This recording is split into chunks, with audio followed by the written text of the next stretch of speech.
మత్తయి సువార్త 4:17. యేసు పుట్టినాడని మనం అందరం సంతోషిస్తున్నాము, పాటలు పాడుకుంటున్నాము, ఆనందిస్తున్నాము, బాగానే ఉంది. పుట్టక ముందు ఆయన ఉన్నాడా లేడా అనేది ప్రశ్న. మనుషులు అయినా మనము పుట్టిన తర్వాతే ఉన్నాం, ఆయన పుట్టక ముందు కూడా ఉన్నాడు. అయితే అక్కడ చోటుని ఇక్కడికి బదిలీ చేసుకున్నాడు అంతే. కాబట్టి యేసుక్రీస్తు వారి భూమి మీదకి ఎందుకు వచ్చాడు అంటే పరలోక రాజ్యం అంట సమీపించి ఉన్నది. ఆ రాజ్యం గురించి ప్రకటించుటకు, దాని ప్రత్యేకతలు చెప్పుటకు, మనుషులందరికీ ఇది బోధించుటకు ఆయన వచ్చినాడు. ఈ భూమి మీద రాజ్యాలు ఉన్నవా లేవా అంటే చాలా రాజ్యాలు ఉన్నాయి. అందులో అగ్రరాజ్యాలు ఉన్నాయి. మనం ఉన్నది కూడా ఒక రాజ్యమే. ఆ రాజ్యంలో రాజులు ఉన్నారు, ఆ రాజ్యంలో మంత్రులు ఉన్నారు, ఆ రాజ్యంలో పరిపాలన జరుగుతున్నారు, ఆ రాజ్యంలో తింటున్నాము, ఉంటున్నాము, అంతా బాగానే జరుగుతుంది. మరలా ఇంకొక రాజ్యం గురించి చెప్పాల్సినంత అవసరం ఏముంది అసలు? ఇప్పుడు మనం ఒక రాజ్యంలో ఉన్నామా లేదా? మరి ఇంకెందుకు మనకు ఆ రాజ్యం ఎందుకు? వేరే రాజ్యం గురించి మనకెందుకు? వేరే రాజ్యం గురించి చెప్పాల్సినంత అవసరం ఏంటి అంటే అది కూడా ఎవరు చెబుతున్నాడు? మనిషి చెప్పట్లేదు, జీవం కలిగిన దేవుడు చెబుతా ఉన్నాడు. ఈ ఊర్లో గనక గొప్ప ఒక షాపు ఓపెన్ అయితే ఆ షాపు ప్రత్యేకతలు చెప్పినప్పుడు అందరూ అక్కడికి వెళతా ఉంటారు, ఇష్టపడతా ఉంటారు. అదే గనక ఒక హోటల్ ఓపెన్ చేస్తే చాలా మంది అక్కడ రుచి బాగుందని వెళతా ఉంటారు. మరి ఇప్పుడు పరలోకం గురించి ఆయన పరిచయం చేసిండు కాబట్టి దాని ప్రత్యేకతలు కూడా మనకు తెలియాలి. అది ఆయన చెప్పాడు. ఏమిటి దాని ప్రత్యేకతలో? ఇంతకీ పరలోకం గురించి ఎందుకు ఆయన ప్రకటిస్తూ ఉన్నాడో అంటే ఇప్పుడు మనం ఉన్న ఈ గ్రహము, మనం ఉన్న ఈ భూమి శాశ్వతమైందా కాదా? ఎందుకు అసలు మనం ఈ భూమి మీద శాశ్వతంగా ఉంటామా ఉండలేమా అంటే హెబ్రీయులకు రాసిన పత్రిక 13:14 ఒక మాట ఉంటుంది. త్వరగా చదవటానికి ప్రయత్నం చేయండి. నిలువరమైన పట్టణము చూసావా ఏమంటున్నాడు? నిలువరమైన పట్టణం మనకిక్కడ లేదు. ఎంత గొప్ప ఉన్న వ్యక్తి అయినా, ఎంత గొప్ప అధికారి అయినా, బలాఢ్యుడైన, సౌందర్యవంతుడైన ఒకరోజు చచ్చిపోవాలి. నిలువరమైన పట్టణం శాశ్వతంగా ఈ భూమి మీద మనిషికి లేదు. అంతేకాదు ఈ భూమికి కూడా లేదు శాశ్వతంగా ఉండే అధికారం. చూడండి అక్కడే ఇచ్చాడు ప్రకటన గ్రంథం 21:1. చదవాలి. అంతటా నేను క్రొత్త ఆకాశమును క్రొత్త భూమిని చూచితిని. మొదటి ఆకాశమును మొదటి భూమి గతించిపోయెను. అంటే ఇప్పుడు ఉన్న ఆకాశము భూమి ఒకనాటికి ఏం కావాలి? మనిషికి నిలవరమైన పట్టణం లేదు. పోనీ ఆకాశము భూమి అన్నా శాశ్వతంగా యుగాలు ఉంటాయి అంటే అది కూడా లేదు. ఇవి కూడా అంతమైపోతాయి. మరి అందుకనే యేసుక్రీస్తు వారు ఇది కాకుండా ప్రత్యేకమైనది ఒకటి ఉన్నదని ప్రకటించటానికి వచ్చినాడు. ఇందుకనే దేవుడు వచ్చినాడు. యేసు వచ్చినాడు అంటే ఆ ప్రత్యేకత ఏంటి, ఆ మాధురత ఏంటి, ఆ గొప్పతనం ఏంటి? ఆయన నోట్లోంచి వస్తున్న ప్రతి మాట విలువైనదే. అది అబద్ధం కాదు, మోసం కాదు, కపటం కాదే. ఆ మాటలు ఏమిటి అని స్వీకరించి దాన్ని విశ్వసించటం అనేది మెయిన్ ఇంపార్టెంట్. ఇప్పుడు దేని గురించి చెబుతున్నాడు అంటే పరలోక రాజ్యము సమీపించినది. అందుకని ఏం చేయాలి? మనం అందరం ఏం చేయాలి? ట్రైన్ ఇంకా గంటకుంది, రెడీ అయిపోవాలి అక్కడికి. ఆ సమయానికి వచ్చి ఆగు అంటే కుదరదు. అక్కడ ముందే పోవాలి. ఏ ప్లాట్ఫారమో తెలుసుకోవాలి, టికెట్ తీసుకోవాలి, అవన్నీ ఉంటాయి. పరలోకం నిమిత్తము దేవుడు చెబుతున్నాడు. దేవుడు పరలోకం ఉన్నదే. అది ఎవరు ప్రకటిస్తున్నాడు? జీవం కలిగిన దేవుడు ప్రకటిస్తున్నాడు భూమి మీదకు వచ్చి. ఎందుకు ప్రకటిస్తున్నాడు అంటే మనము ఈ భూమే శాశ్వతం అనుకుంటాం. కొంతమంది అంటారు ఈ భూమిలోని ఇంకొక జన్మ, ఈ భూమిలోని ఇంకొక జన్మ అంటా ఉంటారు. అదన్నీ తప్పు. మనుషుడు ఒక్కసారే పుడతాడు, ఆ తర్వాత తీర్పు జరుగుద్ది. అంటే మనిషికి శాశ్వతం లేదు. అలాగనే భూమి ఆకాశమునకు శాశ్వతం లేదు.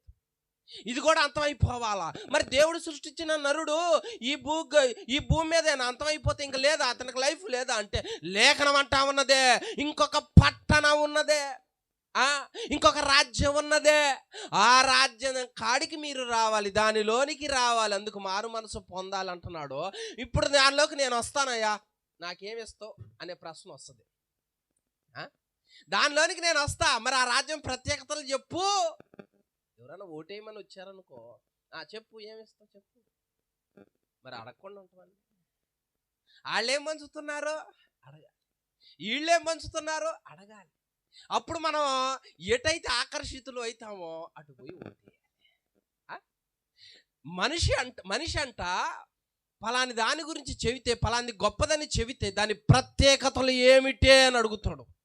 దానిలో గొప్ప ఏమిటే, మేమన్నా ఈ భూమి మీద బతకటం లేదా అంటాడు మనిషి. కానీ దేవుడు అందుకనే మనుషులు ఇలా అడుగుతారు కాబట్టే పరలోకం గురించి చెబుతున్నాడు. అక్కడ కొన్ని ప్రత్యేకతలు ఉన్నాయంట. ఆ ప్రత్యేకతలు భూమి మీద ఉండవు. ఈ భూమి మీద ఏ అగ్ర రాజ్యంలో కూడా అవి దొరకవో, కనుమరుగైతే. అందుకనే ఆ పట్టణం గురించి ఆయన ఎలుగెత్తి చెబుతున్నాడు. హల్లెలూయా! మీరందరూ సంతోషంగా ఉన్నారా? నా మీద ఏం కోపంగా లేరుగా? మైకు పట్టుకోండి, ఎప్పుడు వదులుతున్నాను. ఈ రాత్రి 12 దాకా వదిలే పనే లేదా. చలి అయినా మీకు చలి కాకపోవునుగాక. అంత సంతోషంగా ఉన్నాడు దేవుడి సన్నిధిలో. ఎంత ఆనందంగా ఉంటుందండి. కొత్తలో నేను ఎట్లాగైనా మీటింగ్స్కి వచ్చి కూర్చునేవాడిని మా ప్రాంతంలో. వాక్యము అంటే నాకు చాలా ఇష్టం. కానీ మా ఇంట్లో లైసెన్స్ లేదు నాకు. 9 దాకే, 9 దాటితే లేదు లైసెన్స్. నేనేం చేయాలి మరి? బాధపడేవాడు. అబ్బా ఏంది ప్రభు, అందరు ఇక్కడ కూర్చొని వాక్యం వింటున్నారు, నాకు ఆ ప్రాప్తం కూడా లేదు ప్రభు అని బాధపడేవాడిని. దేవుడు అంటాడు, ఇప్పుడు బాధపడబాకరా ఆయన, 24 గంటలు నా సన్నిధిలో ఉండే రోజులు ఉన్నాయిరా అన్నాడు దేవుడు. హల్లెలూయా! ఇప్పుడు కూర్చో, ఇప్పుడు నువ్వు బాధపడొద్దు, నీ పిల్లలు నీ భర్త ఎవరు లేరని. ఒక సమయానికి మొత్తాన్ని కూర్చోబెడతాడు ఇక్కడ. ఇప్పుడు సాక్ష్యం చెప్పాడుగా బ్రదర్. మందిరంలోకి అడుగు కూడా పెట్టాడు, పక్కనే ఉండేది. అడుగు కూడా పెట్టాడు, తీసుకొచ్చి అంతే కూర్చోబెట్టింది. దేవునికి అసాధ్యమైంది ఏముంది? ఆయన రాజ్యానికి వారసులు కావాలి, ఆ రాజ్యాన్ని దక్కించుకోవాలి. అక్కడ చోటు ఉంది, నిలువరైన పట్టణం లేదు. దీని మీద ప్రేమలో ఆశలో అన్ని పెంచుకొని ఇక్కడే శాశ్వతం అని గుడ్డిగా ఉండవద్దు. మనిషి దేవుని స్వరూపం, అందుకే అందమైన పట్టణాన్ని కట్టాడు ఆయన. నా బిడ్డ ఇంతటితో అంతమైపోకూడదు. ఈ బిడ్డ చనిపోయినా అక్కడికి రావాలి, చనిపోయినా అది స్వతంత్రించుకోవాలి. అక్కడ జీవముతో ఉండాలని ఆశపడి పరమును నుండి వచ్చినాడు ఆయన. అంటే ఆయనే అక్కడ నుంచి ఇక్కడికి బదిలీ అయ్యాడంటే ఈ మాటలు చెప్పడానికి అది ఎంత గొప్పదో, అది ఎంత విలువైనదో, అక్కడ ఫెసిలిటీస్ ఏంటో అనేది కూడా మనం తెలుసుకోవాలిగా. ఎంతకీ అక్కడ ఫెసిలిటీస్ అంటాం, కానీ అది ఏందో చెప్పు అనేగా మీరు అనుకునేది. చెబుతాలేండి, చూడండి. ప్రకటన గ్రంథము 21వ అధ్యాయము 23వ వచనం. ఆ పట్టణములో ప్రకాశించుటకై సూర్యుడైనను చంద్రుడైనను చాలు. ఆ పట్టణంలో దేవుడు చెబుతున్న రాజ్యములో, ఆ పరలోక పట్టణములో సూర్యుడు లేడో, సూర్యుడు అవసరం లేదో. ఇప్పుడు మనం ఉన్న ఈ భూమి మీద సూర్యుడు కావాలి. మరి ఎందుకు సూర్యుడు లేకుండా చేస్తున్నాడు దేవుడు అక్కడ? హల్లెలూయా! సూర్యుడు లేకుండా చేస్తున్నాడు అంటే సూర్యుడు వల్ల ఏం జరుగుతుందో ముందు మనకు అది తెలియాలి. చాలా మంది వెలుగుని ఇష్టపడతారు, కానీ కాస్తంత ఎక్కువైతే తట్టుకుంటాడా? తట్టుకోలేడు. వేసవి రాబోతా ఉన్నదే. వేసవి వచ్చినప్పుడు ఇప్పటిలాగా ఉండదు కదా వాతావరణము. అప్పుడు స్థితి వేరు కదా. అప్పుడు స్థితి ఎలా ఉంటుంది అంటుందో లేఖనం యాకోబు 1:11లో. మీరు త్వరగా చదవాలి ఒక సబ్జెక్టు ప్రకారము. సూర్యుడు ఉదయించి వడగాలి కొట్టి గడ్డిని మార్చివేయగా దాని పూరాలు. చాలు. ఇప్పుడు సూర్యుడు ఆ వేసవి కాలంలో ప్రకాశం ఎక్కువగా ఉంటుంది, వేడి ఎక్కువగా ఉంటుంది, వడగాలి వస్తుంది. ప్రతి సంవత్సరము ఆ వేడి వల్ల, వడగాలి వల్ల ఎంతమంది చచ్చిపోతున్నారు చెప్పాలి? ఎంతమంది చచ్చిపోతున్నారు? చెరువులు ఎండిపోతున్నాయి, వాగులు ఎండిపోతున్నాయి, ఆవిరైపోతుంది, కరువు వస్తుంది, తినటానికి తిండి కరువు అవుతుంది. అంతేకాదు ఆ ప్రకాశం వల్ల ఎన్నో రోగములు వస్తున్నాయి. అంతేకాదు ముసలి వాళ్ళు వడగాలి తట్టుకోలేరు, పిల్లలు బయటికి పోలేరు. ఆ ఎండ ప్రభావానికి కాయలు రోడ్ల మీద ఏమైపోతాయి అంటే, అమ్మ ఏమైపోతాయి, ఉదయం పెట్టిన కాయలు మధ్యాహ్నానికే మాడిపోతాయి. అంటే ఈ మాడిపోయే బతుకు అక్కడ కూడా ఎందుకు అంటాడు దేవుడు. ఈ సూర్యుడి వల్ల ఏమి జరుగుతున్నదే, రోడ్డు మీద నడు ఎండల్లో సొమ్మసిల్లిపోతాం. ఎక్కడికైనా షాపింగ్కి వెళ్ళు, ఏ ప్రాంతానికన్నా వెళ్ళు, బయటికి రాలేరు. ఇళ్లలో ఒక్క ఆవిరి చెమట, ఏమిటి పరిస్థితి. కరెంట్ అన్న ఉంటుందంటే అది కూడా ఉండదు. వామ్మో ఆవిరి ఏంది, బతికున్నప్పుడే నరకం కనపడుతుందిగా. ఇక ప్రయాణం ఎలా చేయాలి, ఎక్కడ ఉండాలి, పరిస్థితి ఈ విధంగా ఉంటది ఈ భూమి మీద సూర్యుడి వల్ల. వెలుగు ఎంత ముఖ్యమో కాస్త ఎక్కువైతే ఎలా ఉంటది. అందుకనే పిల్లలు రోడ్ల మీదకు బారు, కాస్తంత పెద్దవాళ్ళు కూడా రోడ్ల మీదకు బారు, వాళ్ళు ఇంట్లోనే ఉంటారు. పైగా చల్లదనంగా కోసం ఇక కూలర్ల రేట్లు పెరుగుతాయి, ఏసీల రేట్లు పెరుగుతాయి. ఈ ఎండ ప్రభావం అట్లుంటది. ఎక్కడైనా కానీ చల్లదనాన్ని చూసుకోవాలి, లేకపోతే ఏమైంది, ఆ కిరణాలు తల పోటు వస్తుంది, కొంతమంది వడదెబ్బ తగులుద్ది కొంతమందికి. ఈ పరిస్థితిని దేవుడు ఏమంటున్నాడంటే, ఇది ఇక్కడ వరకే, ఈ భూమి మీద వరకే. ఇక నేను సృష్టించిన ఈ సూర్యుడిని అక్కడ నేను ఎలా చేయటం లేదు. అక్కడ కూడా సూర్యుడు ఉన్నాడు. ఆ సూర్యుడు ఈ సూర్యుడు టైపు కాదు. ఆ వెలుగు ఈ వెలుగు టైపు కాదు. ఆ వెలుగు వేరు. అమ్మా, పంటలు ఏమైపోతాయి, ఆ సమయానికి మాడిపోతాయి. చాలా సందర్భాల్లో వేడి అధికమైతే నరుడి జీవితంలో జరిగే నష్టాలు చాలా ఉన్నవి. అందుకని జీవం కలిగిన దేవుడు ఈ భూమి మీద నువ్వు పడ్డ కష్టాలు చాలు, వేదన చాలు, ఈ ఎండ దెబ్బ చాలు, ఈ వడదెబ్బ చాలు. అందుకు నేను నీకు ఉపశమనం కలిగించటానికి ఈ సూర్యుని నేను కొట్టివేస్తున్నా, ఈ సూర్యుని నేను ఉంచట్లేదు. సూర్యుడి వల్ల నీకు కలిగే వేదన నేను తప్పించి అక్కడ నేనే నీకు సూర్యుడిగా వెలుగుగా ఉన్నాను. అది ప్రమాదం లేదు, అది ఒక్కబోసేది కాదు, కాళ్ళను కాల్చేది కాదు, శరీరాన్ని కాల్చేది కాదు, వడదెబ్బ కొట్టేది కాదు, నీ పంటలు కాలిపోయేది కాదు, నువ్వు త్రాగే నీరు కాలిపోయేది కాదు, నువ్వు త్రాగే నీరు ఆవిరైపోయేది కాదు. అంత గొప్ప పట్టణం అది. హల్లెలూయా. అందుకని ఇప్పుడు ఏం చేయాలమ్మా, అర్జెంటుగా నా పేరు అక్కడ ఉండాలని కోరుకోవాలిగా. మరి అర్జెంటుగా మా పేరు కూడా అక్కడ ఉండే బాగుండు, నేను కూడా అక్కడ ఉంటే బాగుండు అని అనుకోవాలి కదా. ఈ ఎండకి దెబ్బ ఉంది, ఎండ దెబ్బ ఉంది. చూడండి కీర్తనల గ్రంథం 121:6. 121 కీర్తన 6. పగలు ఎండ దెబ్బ అయినను అంటే పగలు ఎండ వల్ల ఏం జరుగుతుందో చెబుతున్నాడు దేవుడు. పగలు ఎండ దెబ్బ అయినను నీకు తగలదు నాయనా అంటే, ఈ సూర్యుడి వల్ల ఆ ఎండ దెబ్బ ఉంటుంది, సొమ్మసిల్లుతారు నరులు. కాబట్టి జీవం కలిగిన దేవుడు ఏం చేస్తా ఉన్నాడు అంటే, దీనిని ఎలా చేయటల్లా హానికరమైంది, ప్రమాదకరమైంది, నష్టకరమైంది, ప్రాణాంతకరమైన దాన్ని దేవుడు అక్కడ ఎలా చేయడం. అలాంటి పట్టణం అది, అలాంటి రాజ్యం అది. అందులో దేవుడే సూర్యుడు.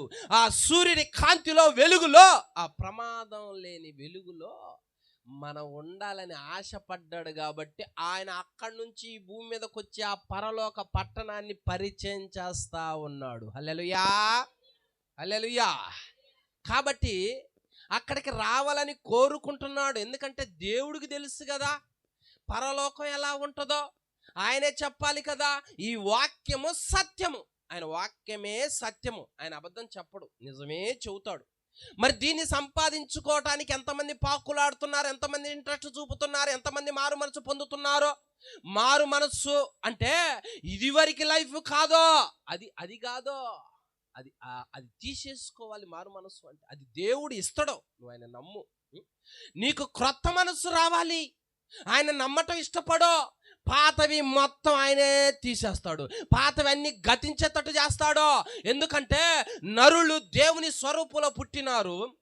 నరుడు ఎవరిలో నుంచి వచ్చాడంటే చెబుతున్నారు. అమ్మా, చిన్న మాట నేను చెప్తాను. ఈ ఊరికి వచ్చినప్పుడు పాస్టర్ గారు చేపలు బాగుంటాయండి తినండి అన్నాడు. ఆది కాండంలో చేప ఎక్కడ ఎక్కడ పుట్టింది అన్నాడు? చేపను పుట్టించింది ఏంటి? ఏంది? ఎవరు చెప్పరు? సముద్రమేగా. ఎవరు చెప్పారు ఇక్కడ? చూడండి, ఇంకెందుకులే డౌట్, ఎందుకులే చూడండి. ఆది కాండము 1వ అధ్యాయము 21వ వచనం. దేవుడు జలములలో వాటి జాతి ప్రకారము జలములు సమృద్ధిగా పుట్టించిన. చాలు, జలములు ఏం పుట్టించాయి? మత్స్యములు, చేపలను పుట్టించాయి. అవునా? ఇప్పుడు ఈ జలముతో నాకు సంబంధం లేదు, ఈ జలము లేకపోయినా నేను బ్రతకగలనని ఒక గొప్ప చేపను ఒడ్డు మీద వేసి ఇక బతుకంటే బతుకుద్దా? బతుకుద్దా? బతకదు. అది జలములలోనే ఉండాలి. ఇంక దీని గురించి ఎక్కువ చెప్పడానికి టైం లేదు, మామూలుగా అవగాహన కల్పిస్తున్నాను. అయితే తర్వాత ఆదికాండం 1వ అధ్యాయములో అక్కడ దేవుడు ఏం చెబుతున్నాడు? 10వ వచనంలో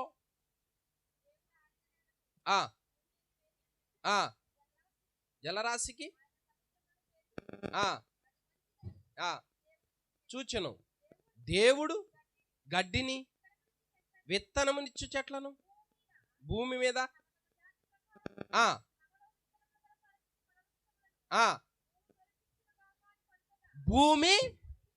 భూమిలోంచి ఏమొచ్చాయి?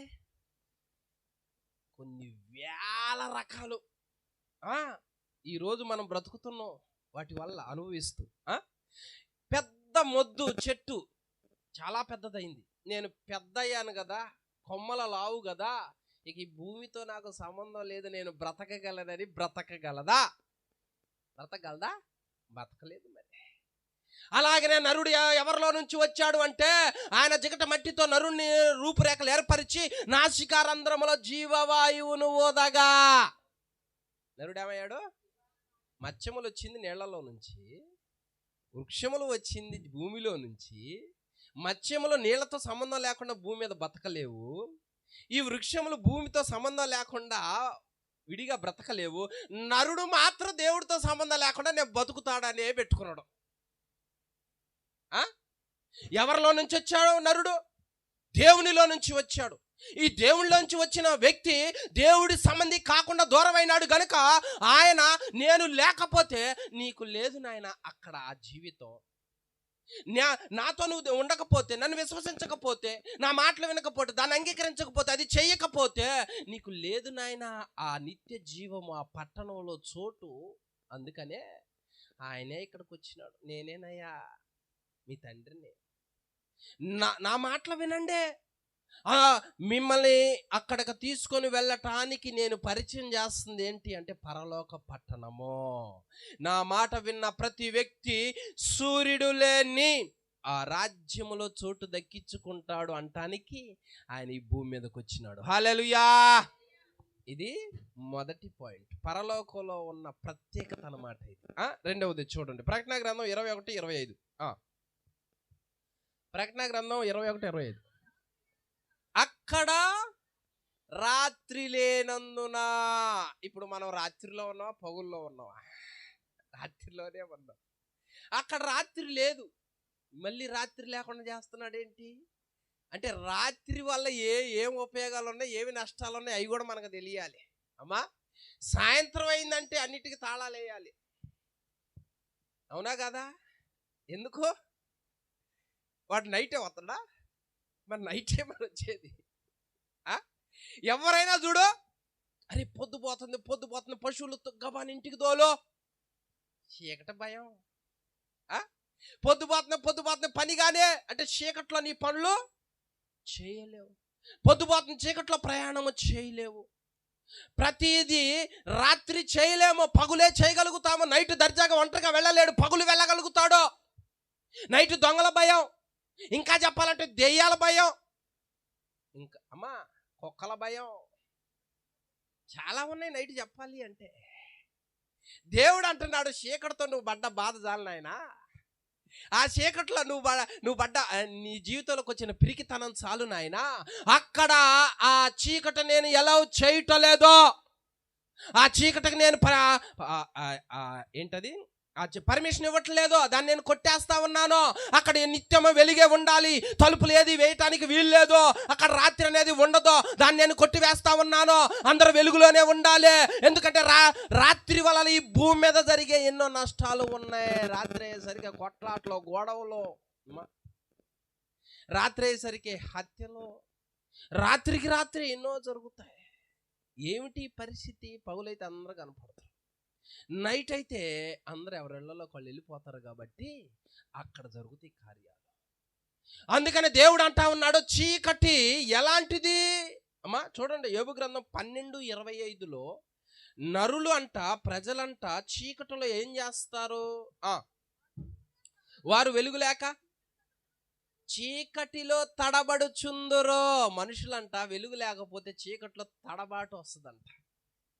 ఎటు వెళ్ళాలి? పొలం చూసుకోవాలి కాదు, నైట్ వెళ్ళి ఇంట్లోనే ఉండాలి. బాగా ఆలోచించండి, పగులున్నంత స్వేచ్ఛగా నైట్ ఒక వ్యక్తి ఉండలేడు. ఎందుకంటే ఆ మధ్య నేను ఒక ప్రాంతంలో సేవ చేస్తా ఉన్నా. నేను పండుకున్నా, తెల్లారుదామో 3 గంటలకు లేచాను ప్రార్థన చేసుకుందామని. ఈ లోపల ఒక ఆమె వచ్చింది. ఆమె వచ్చి అంటది, ఇల్లు లేపుతా ఉంది. లేపి, ఎవరు నిద్రబానేద్దో, పిల్లలు కూడా గిచ్చి లేపండి, లేకపోతే మొఖాన్ని నీళ్లు జల్లి లేపండి అంటుంది. నా దగ్గరకు వచ్చి, పాస్టర్ గారు లేచారా? అమ్మాయ మంచిది అంటుంది. ఏందమ్మా ఏమైంది?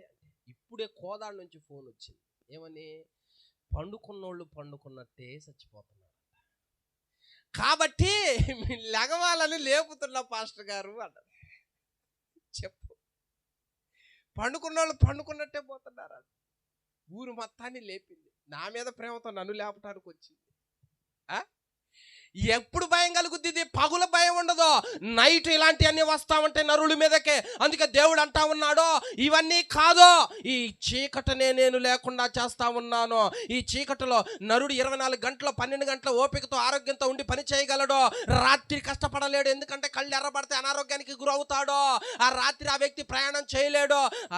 ఆ రాత్రి ఆ వ్యక్తి జాబులు చేయలేడు, ఎందుకంటే అనారోగ్యం వస్తుంది. నిద్ర కాశీ అంటారు. ఏంది? నిద్ర కాశీ వేడి ఎక్కువైంది, నిద్ర కాశీ ఏంది? రోగం ఎక్కువైంది. ఇవన్నీ దేని వలన? రాత్రి వస్తుంది అంటే ఇక నువ్వు మెదలకుండా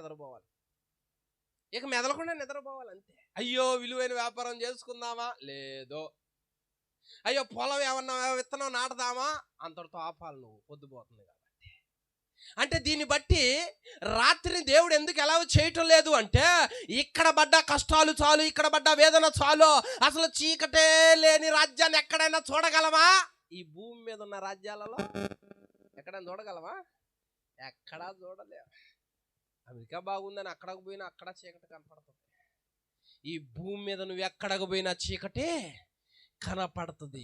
చీకటే లేని రాజ్యం ఏ రాజ్యమో తెలుసా? దేవుడు మన కొరకు ఏర్పాటు చేసిన పరలోక రాజ్యము. హల్లెలూయా.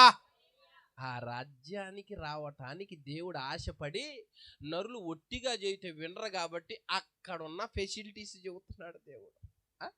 మీ కాలేజీలో మా అమ్మాయిని జాయిన్ చేస్తా, ఏంది స్పెషలిటీస్ ఏంటి అని చెబుతారు.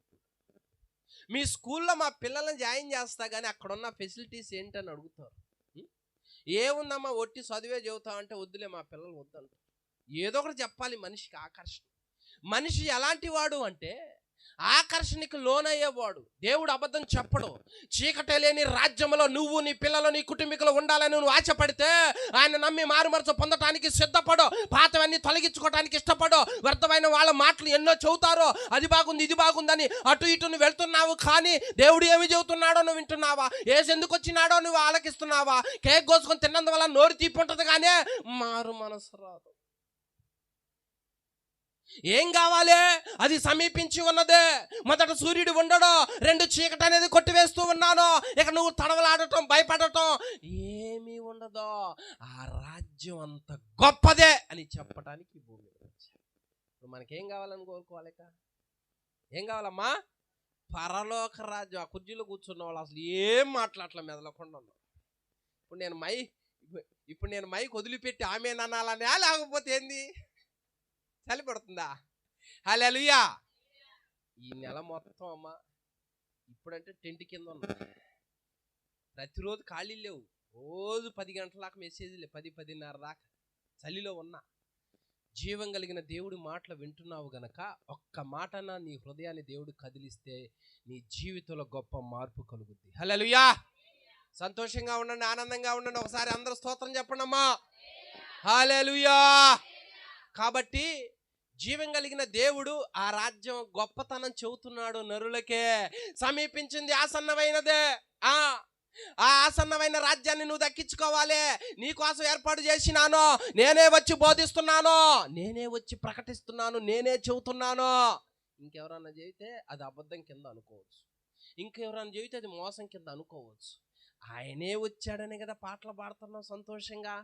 ఆయనే వచ్చి చెబుతున్నాడు కదా, ఆయన వాక్యం సత్యము కదా, అబద్ధం కాదు కదా, అబద్ధం నా నోట ఉండునా అని అంటున్నాడు కదా, పాపం కూడా ఆయనలో లేదు కదా. మరి ఆయన మాట చెబుతున్నప్పుడు అక్కడికి వెళ్ళటం కోసం ప్రయాసపడటం నేర్చుకోవాలి, దేవుని విశ్వసించడం నేర్చుకోవాలి, మారు మనసు కావాలి నరుడికి. అందుకని అక్కడికి రావడానికి మారు మనసు పొందు అని ఆశపడుతున్నాడు.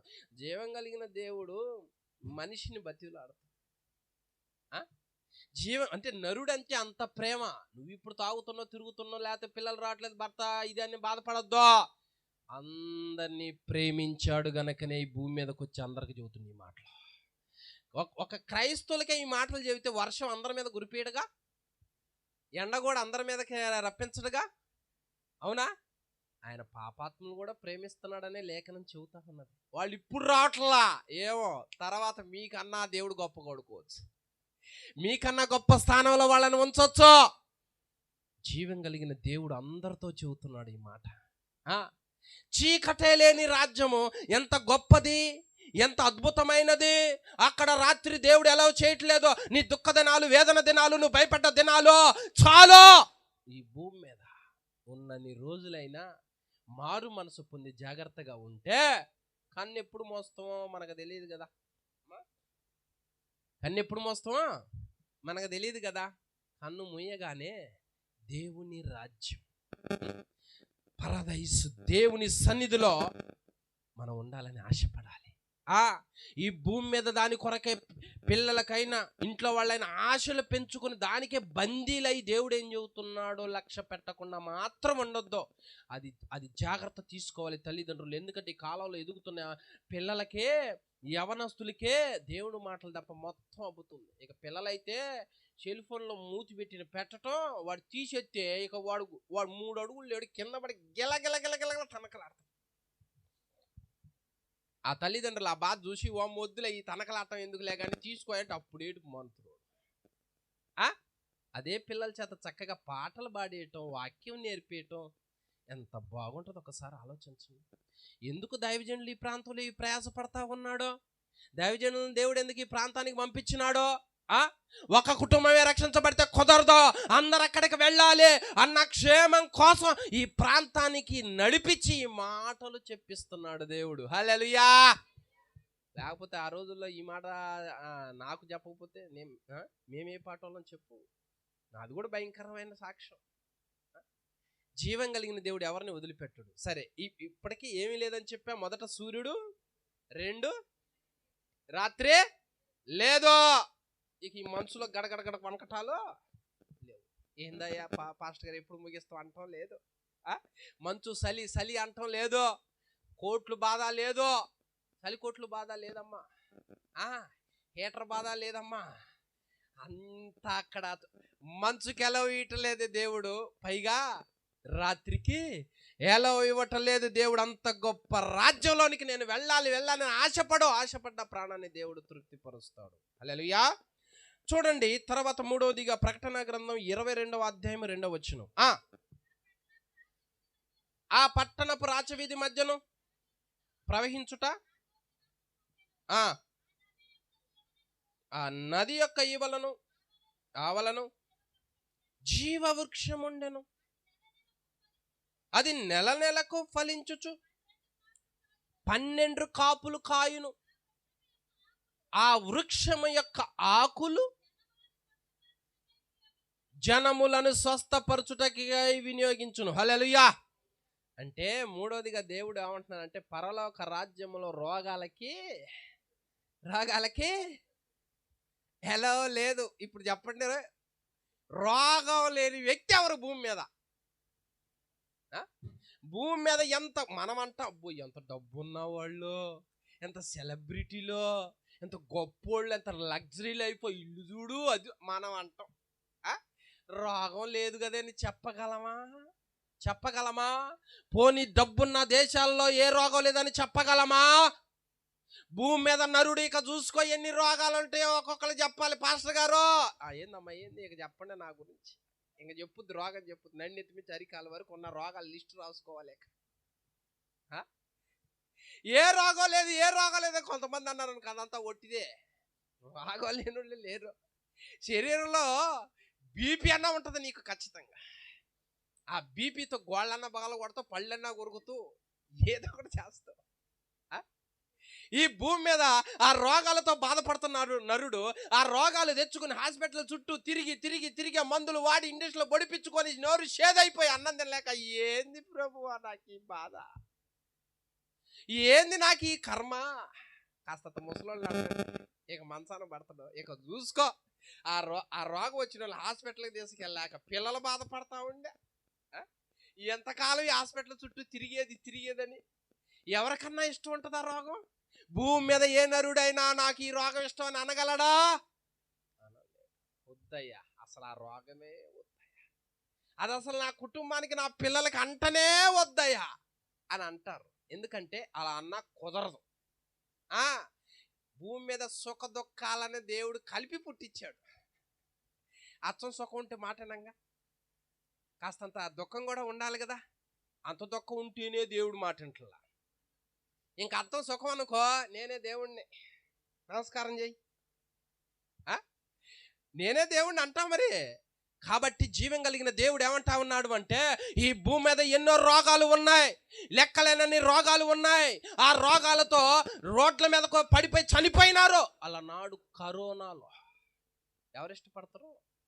బిడ్డ రోడ్డు మీద తనకలాడుతుంటే వ్యాధితో తల్లి ముట్టుకోకూడదు, తండ్రి ముట్టుకోకూడదు. ఎవరైనా కోరుకుంటారా ఈ పరిస్థితి? అరే పురుగు గురితే రోగం అంటుంటివి, అన్నం ఎక్కువ తిన్న రోగం అంటుంటివి, నిద్ర లేకపోయినా రోగం అంటుంటివి.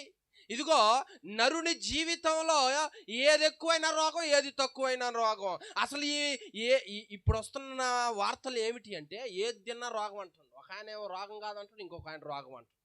ఎట్లా బతకాలి ఈ రోగం? ఎట్లా బ్రతకాలి ఈ లోకంలో? కాబట్టి దేవుడు అంటున్నాడు, నాయనా ఇక చాలయ్యా, ఈ భూమి మీద రోగాలతో నువ్వు అనుభవించింది చాలు. అక్కడ రోగానికి నేను ఎలవ చేయటం లేదు, బాధకి ఎలవ చేయటం లేదు. అక్కడ నేను ఎలా ఉంచాలని నేను ఇష్టపడుతున్నాను అంటే, నువ్వు ఆరోగ్యంగా ఉండాలి, నువ్వు ఆయుష్గా ఉండాలి. అనారోగ్యాన్ని నేను కొట్టివేస్తున్నానని జీవం కలిగిన దేవుడు ఆ గొప్ప రాజ్యం గురించి ప్రకటించుటకు వచ్చినాడు. ఆ మాటలు వినో, ఆ రాజ్యం దక్కించుకో. ఈ భూమి మీద ఆశలు ఈ ఆశలు సాతానుగాడు చూపిస్తాడో, ఆ వలలో పడిపోయి నీకు అనారోగ్యానికి గురి అయ్యి నీ ఆత్మని నరకానికి పాలు చేసుకోవద్దు. అక్కడ మాత్రం చీకటి ఉంటుంది. కొంతమంది ఈ బాధ భరించలేకపోతున్నా, చచ్చిపోతే బాగుండు, కన్ను మూస్తే బాగుండు. కన్ను మూస్తేనే మరి నిప్పులు చెకాడ ఏడేమో సుఖం, ఏడ కష్టాలకేమో కన్ను మూస్తే బాగుండు అనుకుంటుంటివి. కన్ను మూసేసరికి ధనవంతుడు ఏడదేలేడో చూడు. మరి లాజరో అంటాడు, ఏంది కాలిపోతున్నా నేను. మరి కాలిపోక ఏం చేస్తాం? ఉన్న సమయం మొత్తం ఏం చేసినావు? టీవీలో ముఖం పెట్టి తీలా, అదే ప్రపంచం, అదే సంతోషం, అదే ఆనందం. ఉన్న సమయం మొత్తం దానికి పోయింది. ఇంకే నుంచి వస్తుందమ్మా ఆ లోకం? మారు మనసు పొందో, మారాలి. నువ్వు నీ మనసు మారాలి. ఆ మారు మనసు పొందటం కోసం దేవుడు ఆశపడతా ఉన్నాడు. అది పొందగలిగితే ఖచ్చితంగా ఆ రాజ్యానికి తీసుకుని వెళ్తా అంటున్నాడు దేవుడు. ఇక ఆలోచించండి, ఎంత డబ్బున్న వ్యక్తి అయినా కోట్లు రోగాలకి విరజిమ్మే వాళ్ళు ఉన్నారు చాలా మంది. కోట్లు ఇస్తా ఈ రోగం లేకుండా చెయ్యి అంటే, లేదో రోగం ఉండాల్సిందే. అది ప్రతి ఇంటిని బలకరిస్తుంది, ప్రతి ఇంట్లో తలుపు కొట్టుద్ది. రోగాలు ఎవడన్నా ఉన్నాడా అని చూస్తుంది. ఎవరైనా రోగం లేదనుకో, ఖచ్చితంగా ఆ రోగం రావాలన్నమాట. పురుగుల ద్వారా రోగం వస్తుండే, ఇక చెప్పరాదండి. ఏంది రోగమో, ఎన్ని రోగ భయాలు ఉన్నాయో తెలుసా? ఇక డాక్టర్ దగ్గర పోతే ఆ స్పెషలిస్ట్, ఈ స్పెషలిస్టు, నడి నెత్తి నుంచి అరికాల వరకు ప్రతిదానికి డాక్టర్లే. ఏ హాస్పిటల్లోనైనా పేషెంట్ లేని హాస్పిటల్ ఉంటుందా చెప్పండి? ఈ భూమి మీద ఎన్ని వేల మంది డాక్టర్లు తర్ఫీదు పొంది హాస్పిటల్ పెట్టినా ఖచ్చితంగా అక్కడ ఎవరో ఒకళ్ళు ఉంటారు. పళ్ళ డాక్టర్లు మరి చెప్పండి అమ్మా, పళ్ళకు కూడా రోగమే మరి. హల్లెలూయా. భూమి మీద అమ్మా పళ్ళకు కూడా డాక్టరే. మరి ఏం చేయాలి?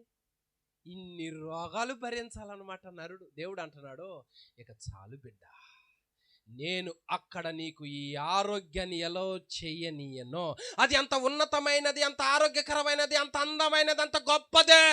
ఆ రాజ్యానికి నువ్వు నీ పిల్లలు రావాలనే ఆశతో మారు మనసు పొందండి అని ఈ భూమి మీదకి వచ్చానంటున్నాడు. హల్లెలూయా. అందుకే చూడండి, అక్కడ మార్కు సువార్త 1:34 యేసు ప్రతి రోగమును తీసివేయగలడా లేడా? చూడండి, ఆయన నానావిధ రోగముల చేత పీడించబడుతున్న అనేకులను స్వస్థపరచగలడో, అనారోగ్యాన్ని రాకుండా చేయగలడో. యేసు ఎక్కడ ఉంటాడో రోగానికి ఎక్కడ ఎలవ లేదు. యేసు ఎక్కడ ఉంటాడో అక్కడ చీకటికి ఎలవ లేదు, సూర్యుడికి ఎలవ లేదు. ఆ రాజ్యం కొరకు దేవుడు ఆశపడుతున్నాడు. నా బిడ్డ నాతోనే ఉండాలి. తల్లికి బిడ్డ మూతు అంకరం ముక్కు అంకరం పుట్టినా కానీ బిడ్డ దగ్గరే ఉండాలనే కోరుకుంటాడు. అంతేగాని అని అండగా నల్లగ పుట్టినా ఎట్ట పుట్టినా కానీ తల్లి ఏమనుకుంటుంది? దగ్గర హత్తుకుంటుంది. దేవుడు కూడా ఆయన స్వరూపంలో పుట్టించుకున్నాడు కాబట్టి, మనం ఆయనలో నుండి వచ్చినాం కాబట్టి నా బిడ్డ నాతోనే ఉండాలని ఆశపడతా ఉన్నాడు.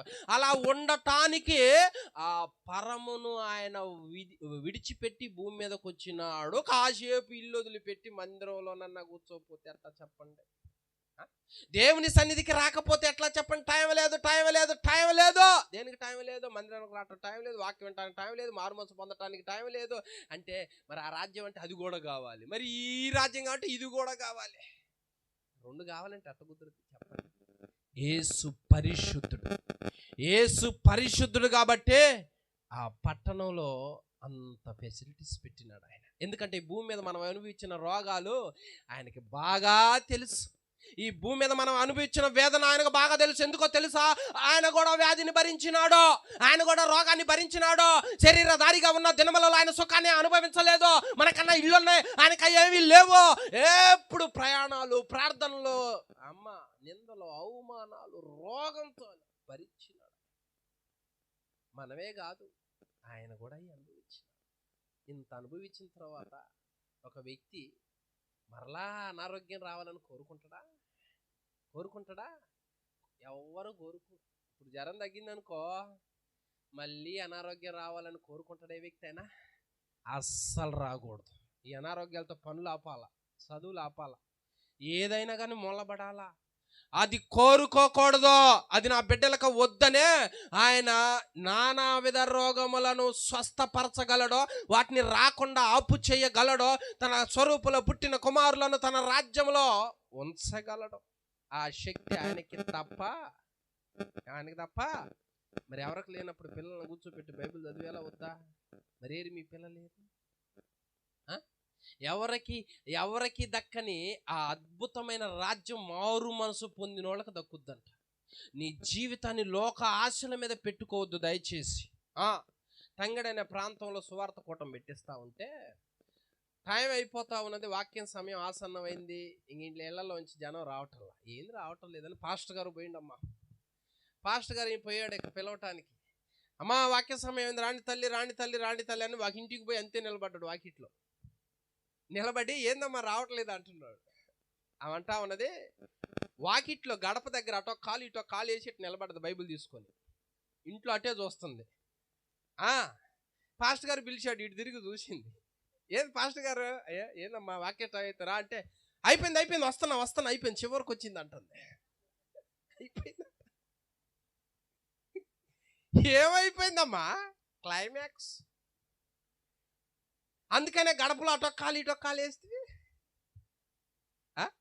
నీ జీవితానికి ఏది ముఖ్యమో, వాళ్ళేదో డబ్బులు కొరక నటించే వాళ్ళ మీద జీవితం పెట్టుకుంటే మన జీవితాలు ఎట్లా బాగుపడతాయి ఒకసారి ఆలోచించు. ప్రతి వ్యక్తి రక్షించబడాలని ఆశతోనే కదా ఆయన వచ్చినాడో, ఆయన పుట్టినాడని మనం ఆనందపడుతున్నామే. కానీ ఆ పుట్టిన సందర్భాలు ఎలాంటివో తెలుసా? ఆ తల్లికి నిందలు, అవమానాలు. ఆ తండ్రి ఎప్పుడు ఆ హేరోదు యేసును చంపాలని చూస్తే ప్రయాణాలు చేయటం. మనమే అనుకుంటున్నాం ఎంత సంతోషం, కానీ ఆ రోజులు అలా లేదు. ఆ పుట్టిన బిడ్డను ఎక్కడ పండుకోబెట్టిందంటే మనందరికీ తెలుసు, చోటు లేదా.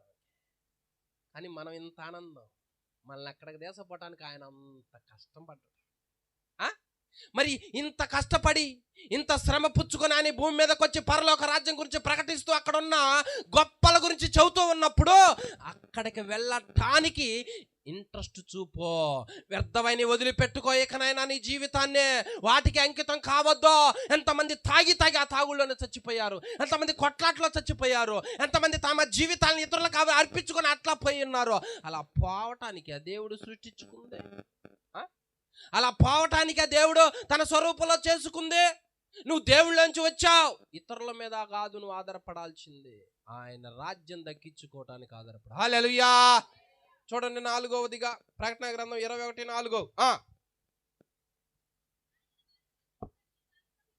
ఆయన వారి కన్నుల ప్రతి బాష్ప బిందువును తుడిచి, అంటే ఇప్పుడు పరలోకంలో ఏమి ఉండదో, కన్నీరు. నేను అడుగుతున్నా, సరే ఈ పాయింట్ చూద్దాం. 4వ పాయింట్, భూమి మీద ఏడవని వాళ్ళు ఉన్నారా? అది కూడా చెప్పాలి. కన్నీళ్ళు విడవని వాళ్ళు ఉన్నారా? అదేందండి, గొప్పోళ్ళు ఉన్నారు, పెద్దోళ్ళు ఉన్నారు, చాలా మంది ఉన్నారు. నీకేమయ్యా అంటాం కొన్నిసార్లు, నీకేమయ్యా అని. పైకి నాకేమైందిలే అంటలే, కానీ లోపల మాత్రం ఇంటాం వల్ల ఇంటాయన వల్ల చెప్పుకోరు కొంతమంది బయటికి, కానీ మూలన ఉంటుంది అనమాట. కొంతమంది బహిరంగంగా ఏడుస్తారు. పిల్లలకు అనారోగ్యం వచ్చినప్పుడు తల్లి ఏడుచుద్ది. ఇంట్లో అప్పులు, ఈఎంఐ కట్టాలి, వడ్డీలు కట్టాలి. ఎట్లుంటాయి? డబ్బులు లేవు, పరిస్థితి ఏంటి? చదువుకు ఉద్యోగం లేదు, ఇల్లు గడవటం లేదు, ఇంట్లో ఇంటాను ఒకటే తాగుడు, పిల్లల మాట ఇంట్లో లేదు. ఏమిటి పరిస్థితి అని ఎంతమంది తల్లిదండ్రులు, ఎన్ని కుటుంబీకులు, ఎంత అధికారులు ఎన్నిసార్లు ఏడుస్తున్నారు? బేరం సరిగ్గా జరగట్లేదు, పనులు లేవు. ఇన్ని రకాల ఏడుపులు ఉంటాయమ్మా బైబిల్ గ్రంథంలో. మనిషి జీవితంలో ఇన్ని రకాల ఏడుపులు ఎదుర్కోవాలమ్మా. ఇన్ని రకాల ఏడుపులు మనిషి ఎదుర్కోవాలి. ఏడుపు ఏడ్చి దిగులతో బాధతో ఏడ్చి ఎంతో మంది మూలపడతారు. ఏసేపు అమ్మా అన్నలు అమ్ముకున్నారు. ఏసేపు అమ్ముకున్న తర్వాత అబ్బాయి ఏడురా అని అడిగిండు నాన్న అడిగినప్పుడు, ఇది అబ్బాయి ఏమయ్యాడో మాకు తెలియదు, కానీ ఈ వస్త్రం మీ అబ్బాయిదో కాదో చూసుకున్నారు. వాళ్ళంత తెలివి కల్లోళ్ళు, అబద్ధం కూడా అందంగా ఆడుతున్నారు, చూసుకో అన్నారు. మరి తండ్రి కదా విచిత్రమైన వస్త్రం కుట్టించాడు కదా, ఆ వస్త్రం చూసేసరికి వామ్మో నా కుమారుడు కింద పడి గిలగిలగిలగల ఏడుస్తున్నాడంట. నేను అడుగుతున్నా, ఎవరైనా ఇష్టపడతారా? ఇష్టపడతారా? నేను చాలా ఏడుపులు చూసా. పెళ్ళయి అమ్మాయిని అత్తగారింటికి పంపిస్తుంటే ఏడుతా, అదొక ఏడుపు. పిల్లల్ని ఇంజక్షన్ దగ్గరికి తీసుకెళ్ళండి, ఇంజక్షన్ చేస్తుంటే తల్లి ఇటు తిరిగి ఏడుతూ ఉంటుంది. నేను చాలా మందిని చూసి, బిడ్డ ఆ నొప్పి ఎడ తగులుతుంది అక్కడ, అయ్యో నా బిడ్డకి ఎంత కష్టం వచ్చింది. ఈ భూమి మీద నరుడు ఏడుపో చదివికి మంచి మార్కులు రాలేదు, ఏడుపు. ప్రతి ఒక్కళ్ళది ఏడుపో. ప్రేమించి ఫెయిల్ అయ్యా, ఏడుపు. ఇంకా జీవితం మొత్తం ఏడుపు. దేవదాసు అవుతాడు. ఇదేమిటి నాయన, విచిత్రమైన ఏడుపులు ఉన్నాయి భూమి మీద. ఇష్టమైన హీరోని సినిమాలు ఎవడో కొట్టిండు, అక్కడ ఏడుపు. ఆ దిక్కుమాన సీరియళ్లలో వాళ్ళు తగాదాడుకుంటుంటే అనవసరంగా వాడిని తిట్టింది, వాడిని చంపింది, ఇదని అరుగుల మీద కూర్చొని చాలా బాధపడుతూ ఉంటారు. అదొక బాధ. నేను చిన్నప్పుడు సినిమాకి వెళ్ళేవాడిని. నాకు ఇష్టమైన హీరోని వేరే వాడు కొడుతుంటే నేను ఏడుతూ ఉండేవాడిని, కన్నీళ్ళు వస్తామో కొడుతుండే. ఈ ఏడుపు వల్ల ఏమన్నా ఉపయోగం ఉందా? ఈ ఏడుపు వల్ల కనీసం నీకన్నా ఉపయోగం ఉన్నదా? వ్యర్థమైన ఏడుపు, అనవసరమైన ఏడుపు. నా భర్త మారాలి, నేను మారాలి, నా కుటుంబం మారాలి అని ఏడు. దైవానుసారమైన దుఃఖము మారు మనస్సుతో కూడుకున్నది. హల్లెలూయా. అందుకే నేను అడుగుతున్నా, వ్యర్థంగా అక్కడ కూర్చున్నాం అనుకో, వాళ్ళు ఏదో నటనగా కాసేపు ఇదిగో కళ్ళలో ఏది వేస్తాడో కన్నీళ్ళు గారు. మనమేమో రియల్లోకి వెళ్ళిపోతాం అన్నమాట, రియల్ లైఫ్లోకి వెళ్ళిపోతాం అన్నమాట. తప్పో, ఈ భూమి మీద దేవుడు చెబుతా ఉన్నాడో, సత్యమైన చెబుతా ఉన్నాడో, ఆయన మాట వినో. రోగమే లేని రాజ్యానికి మనల్ని తీసుకొని వెళ్ళటానికి భూమి మీద ఆయన వచ్చి 33 సంవత్సరాలు సుఖం అనేదే ఎరగక పోరాడిండు ప్రభు. ఎంత శ్రమ పడ్డాడు ఆయన. నువ్వు ఎక్కడుంటున్నావయ్యా అని అడుగుతురు, మీ ఇల్లు ఆడని అడుగుతురు. ఒక ఆయన, రబ్బీ నువ్వు ఎక్కడుంటున్నావు అని అడుగుతురు. ఆకాశ పక్షులకు తలవాల్చుకోవటానికి అంటే 33.5 సంవత్సరాలు అట్లా జీవించాడు యేసయ్య. ఎందుకు ఇంత కష్టపడ్డాడో? ఆయనకి ఏం తక్కువ ఉందని కష్టపడ్డాడో? మనల్ని అంత ప్రేమించాడో, నీ బిడ్డనే అంత ప్రేమించాడో. నువ్వు ప్రార్థన నేర్పావా? వాక్యం నేర్పావా? మందిరం నేర్పావా? తల్లిగా తండ్రిగా నువ్వు చేస్తున్నది ఏమిటి? దేవుని సన్నిధికి వాళ్ళని అలవాటు చేయవలసింది పోయి, ఆ రాజ్యాన్ని దక్కించుకోమ్మా, నేను ఇప్పుడు ఉంటానో ఉన్నానో తెలియదు, నీ ఆత్మకి నువ్వే బాధ్యురాలివి, నీ ఆత్మకి నువ్వే దేవుడికి తీర్పు చెప్పుకోవాలి అని భయంతో పెంచినప్పుడు ఎక్కడ ఉన్న బిడ్డలు జాగ్రత్త పడతారు. వాళ్ళు నడవలసిన త్రోవను వాడికి నేర్పాలా వద్దా? నేర్పాలి. శుభ్రంగా స్నానం చేసి మొత్తం పౌడర్ పూసి చిలక ఇక్కడ ఒకటి పెట్టి దిష్టి చొక్క ఇక దిష్టి చేస్తుంది. ఇప్పుడు వీళ్ళందరికీ పరలోకం అని చెప్పిండు ఆ దేవుడు. అమ్మా నేను అడుగుతున్నా, వాటిని చూసి మురిసిపోవటం కాదు. ఆ సమూయేలుని బాల్యంలో దేవుని మందిరానికి దేశకొస్తే అక్కడే మ్రొక్కిండంట యెహోవాకి. అంటే మ్రొక్కాడు అంటే ఆరాధిస్తున్నాడు అని అర్థం. ఆ వయసులో ఆయనకి ఎక్కడి నుంచి వచ్చింది అది? ఆ వయసులో అసలు ఆ మోకరించాల్సినంత అవసరం ఏంటి? ఎవరు నేర్పించారో? బంగారం, ఎండి, ఇత్తడి, రాగి అని పిల్లలు పెంచమాకండి. దానివల్ల ఏం ఉపయోగం లేదు. మా అమ్మాయి చూడు ఎంత సక్కందో, మా అబ్బాయి చూడు ఎంత సక్కందో, ఇవన్నీ వేస్ట్. తన ఆత్మను తాను రక్షించుకునేటట్లుగా దేవుని వాక్యం వైపు తిప్పు. ఆ రాజ్యం దక్కించుకోను, నలుగురిని నడిపించు. అది గొప్ప సాక్ష్యం, అది విలువైన సాక్ష్యం. అంతేగాని ఆస్తిపరుడు కొడుకో, అధికారి కొడుకో, లేకపోతే ఇంకొకటో కాదో, దానివల్ల ఎలాంటి ఉపయోగం లేదు. మనుషులు 10 రూపాయలని లక్ష్య పెడతారో, యెహోవా దాన్ని లక్ష్య పెట్టడో. నువ్వు నిజంగా మారు మనసు కలిగి దైవానుసారమైన దుఃఖం నువ్వు కలిగి ఉండాలని ఆశపడితే నువ్వు కన్నీరు గార్చడం ప్రారంభించు. విశ్వసించు, ఆ రాజ్యం నాకు, నా కుటుంబీకులకు కావాలి. అంతేకాదు నాయన, రక్షణ లేని వాళ్ళందరికీ రక్షణ కావాలి అమ్మా. అందుకనే ఉపవాస ప్రార్థన పెట్టినా, ఏ ప్రార్థన పెట్టినా వెళ్ళి ప్రేయర్ చేయండి. రావట్లేదుగా నేనెందుకు పోయేది, నేను రావట్లేదుగా నేనెందుకు, దానికి కూడా సహవాసమా? ఆలోచించండి. ఆ రోగం వీళ్ళు పంచుకోలేరుగా, ఈ రోగం వాళ్ళు పంచుకోలేరుగా. నువ్వు ప్రార్థన చేస్తే, దేవుని సన్నిధికి వస్తే, మొరపెడితే నీ కుటుంబమే బాగుపడు. సమయాన్ని వృధా చేసుకోవద్దు. ఎన్ని చెప్పా? లోకంలో ఆదరించే దిక్కుండదంట కొంతమందికి. చూడండి ప్రసంగి గ్రంథం 4:1. ప్రసంగి గ్రంథం 4:1 కన్నీళ్ళు ఎలా విడుస్తున్నారో చూడండి అక్కడ.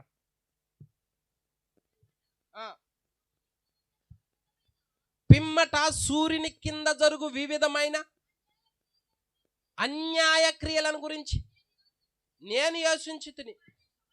బాధింపబడువారు ఆదరించు దిక్కులేక, వాళ్ళని ఆదరించే వాళ్ళు ఎవరున్నారమ్మా చెప్పండి? బాధించబడే వాళ్ళు ఆదరించలేక చాలా మందిలో దుఃఖం ఉంది, కానీ దానికి తగ్గ ఆదరణ లేక దుఃఖపడతా ఉన్నారు, ఏడుస్తూ ఉన్నారు. ఏమిటి పరిస్థితి? ఎప్పుడు పోద్ది దిగులు, ఏడుపు. ఆ ఏడుపుని దేవుడు ఏం చేస్తున్నాడు తెలుసా? ఇక చాలు, ఇక ఆగిపో, నా బిడ్డను వదిలిపెట్టి వెళ్ళిపో. ఆమె నా మాట విన్నది, నన్ను విశ్వసించింది కాక ఈమె జీవితంలో దీన్ని నేను ఎలా చేయటం లేదంటున్నాడు దేవుడు. హల్లెలూయా. అదే ఆ పరలోక పట్టణం. ఏడుపు లేదు, కన్నీటి ప్రతి బాష్ప బిందువుని ఏం చేస్తున్నాడు? తుడిచేస్తున్నాడు. అమ్మా, బ్రతికినంత కాలం అప్పులు కట్టటమే సరిపోయింది. నీ చాకిరి ఏడిసి అల్లాడిపోతుంది. వాళ్ళు తిట్టా, వీళ్ళు తిట్టా, అందరు తిట్టా. ఏడిసి ఏడిసి అల్లాడిపోయావు. ఎన్ని రాత్రులు ఏడిచి దుఃఖంతో ఉన్నావు. నీ ఏడుపు నాయన చూసేవాడై ఉన్నాడో, నీ కన్నిటిని తుడిచేవాడై ఉన్నాడో. చూసావా దేవుడు మన కళ్ళ ముందు ఏం పెడుతున్నాడో? మాయ మాటలు, మోసం మాటలు చెప్పట్లేదు, అది నిజమే చెబుతున్నాడో. ఆ రాజ్యం ఆయన చేతితో చేసింది కాబట్టి అక్కడికి మనం రావాలని ఆశపడుతున్నాడు కాబట్టి ఆయనే 33.5 సంవత్సరాలు ఈ భూమి మీద తిరిగినాడు, సంచరించినాడు, ప్రాణం పెట్టినాడు. విలువైన మాటలు చెబుతున్నాడు. విలువైన మాటలకి నీ సమయాన్ని వెచ్చించో, అంతేగాని వ్యర్థమైన వాటి కొరకు సమయాన్ని వెచ్చించొద్దు. ఎందుకు దానికి టైం వేస్ట్గా మరి చెప్పు. జ్ఞానం కలిగిన వాడు విని పాండిత్యము వృద్ధి చేసుకుంటాడు. జ్ఞానం లేనివాడు ఏం చేస్తాడమ్మా? ఆ ఇంట్లో ఏం జరిగింది? ఆ ఇంట్లో కొట్టుకున్నారంటగా, ఆ ఇంట్లో తిట్టుకున్నారంటగా, ఇంట్లో ఏం జరిగింది? ఎందుకు ఇవన్నీ ముచ్చట్లు? ఎందుకు వాటి వల్ల జ్ఞానం వస్తుందా చెప్పండి? ఎవరు ఏ ఫ్యాషన్ మొదలు పెడుతుంటే ముందు అవనస్తులు కబ్బుతున్నాయి. అయ్యి వాళ్ళు ప్యాంటు చింపితే ఏం చింపుతుండు ప్యాంటు, వాళ్ళు చెవు గుట్టించుకుంటే ఆయన గుట్టించుకుంటారు. అర్జెంట్ వాళ్ళు 36 అంకలు తిప్పితే ఈ జుట్టుని ఈ యవనస్తుల పిల్లలు కూడా వాళ్ళు కూడా తిప్పుతున్నారు.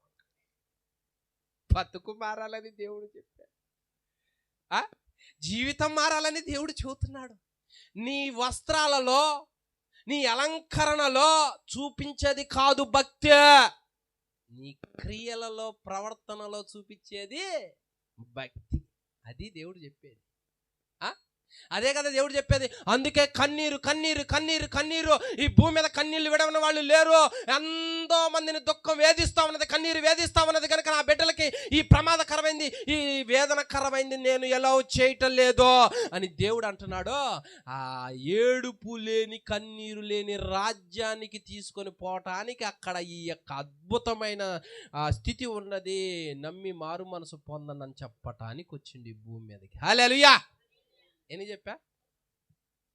4, 5? 4, 5? ఒకళ్ళు 5 అంటున్నారు, ఒకళ్ళు 4 అంటున్నారు. కరెక్ట్గా చెప్పండి అమ్మా, లేకపోతే 10 పాయింట్లు చెప్తా. అమ్మా ఎన్ని పాయింట్లు చెప్పా తల్లి? 4 పాయింట్లా? మీరు అందరూ వాక్యం వింటున్నారుగా, చూడండి. తర్వాత ప్రకటన గ్రంథం 21:27.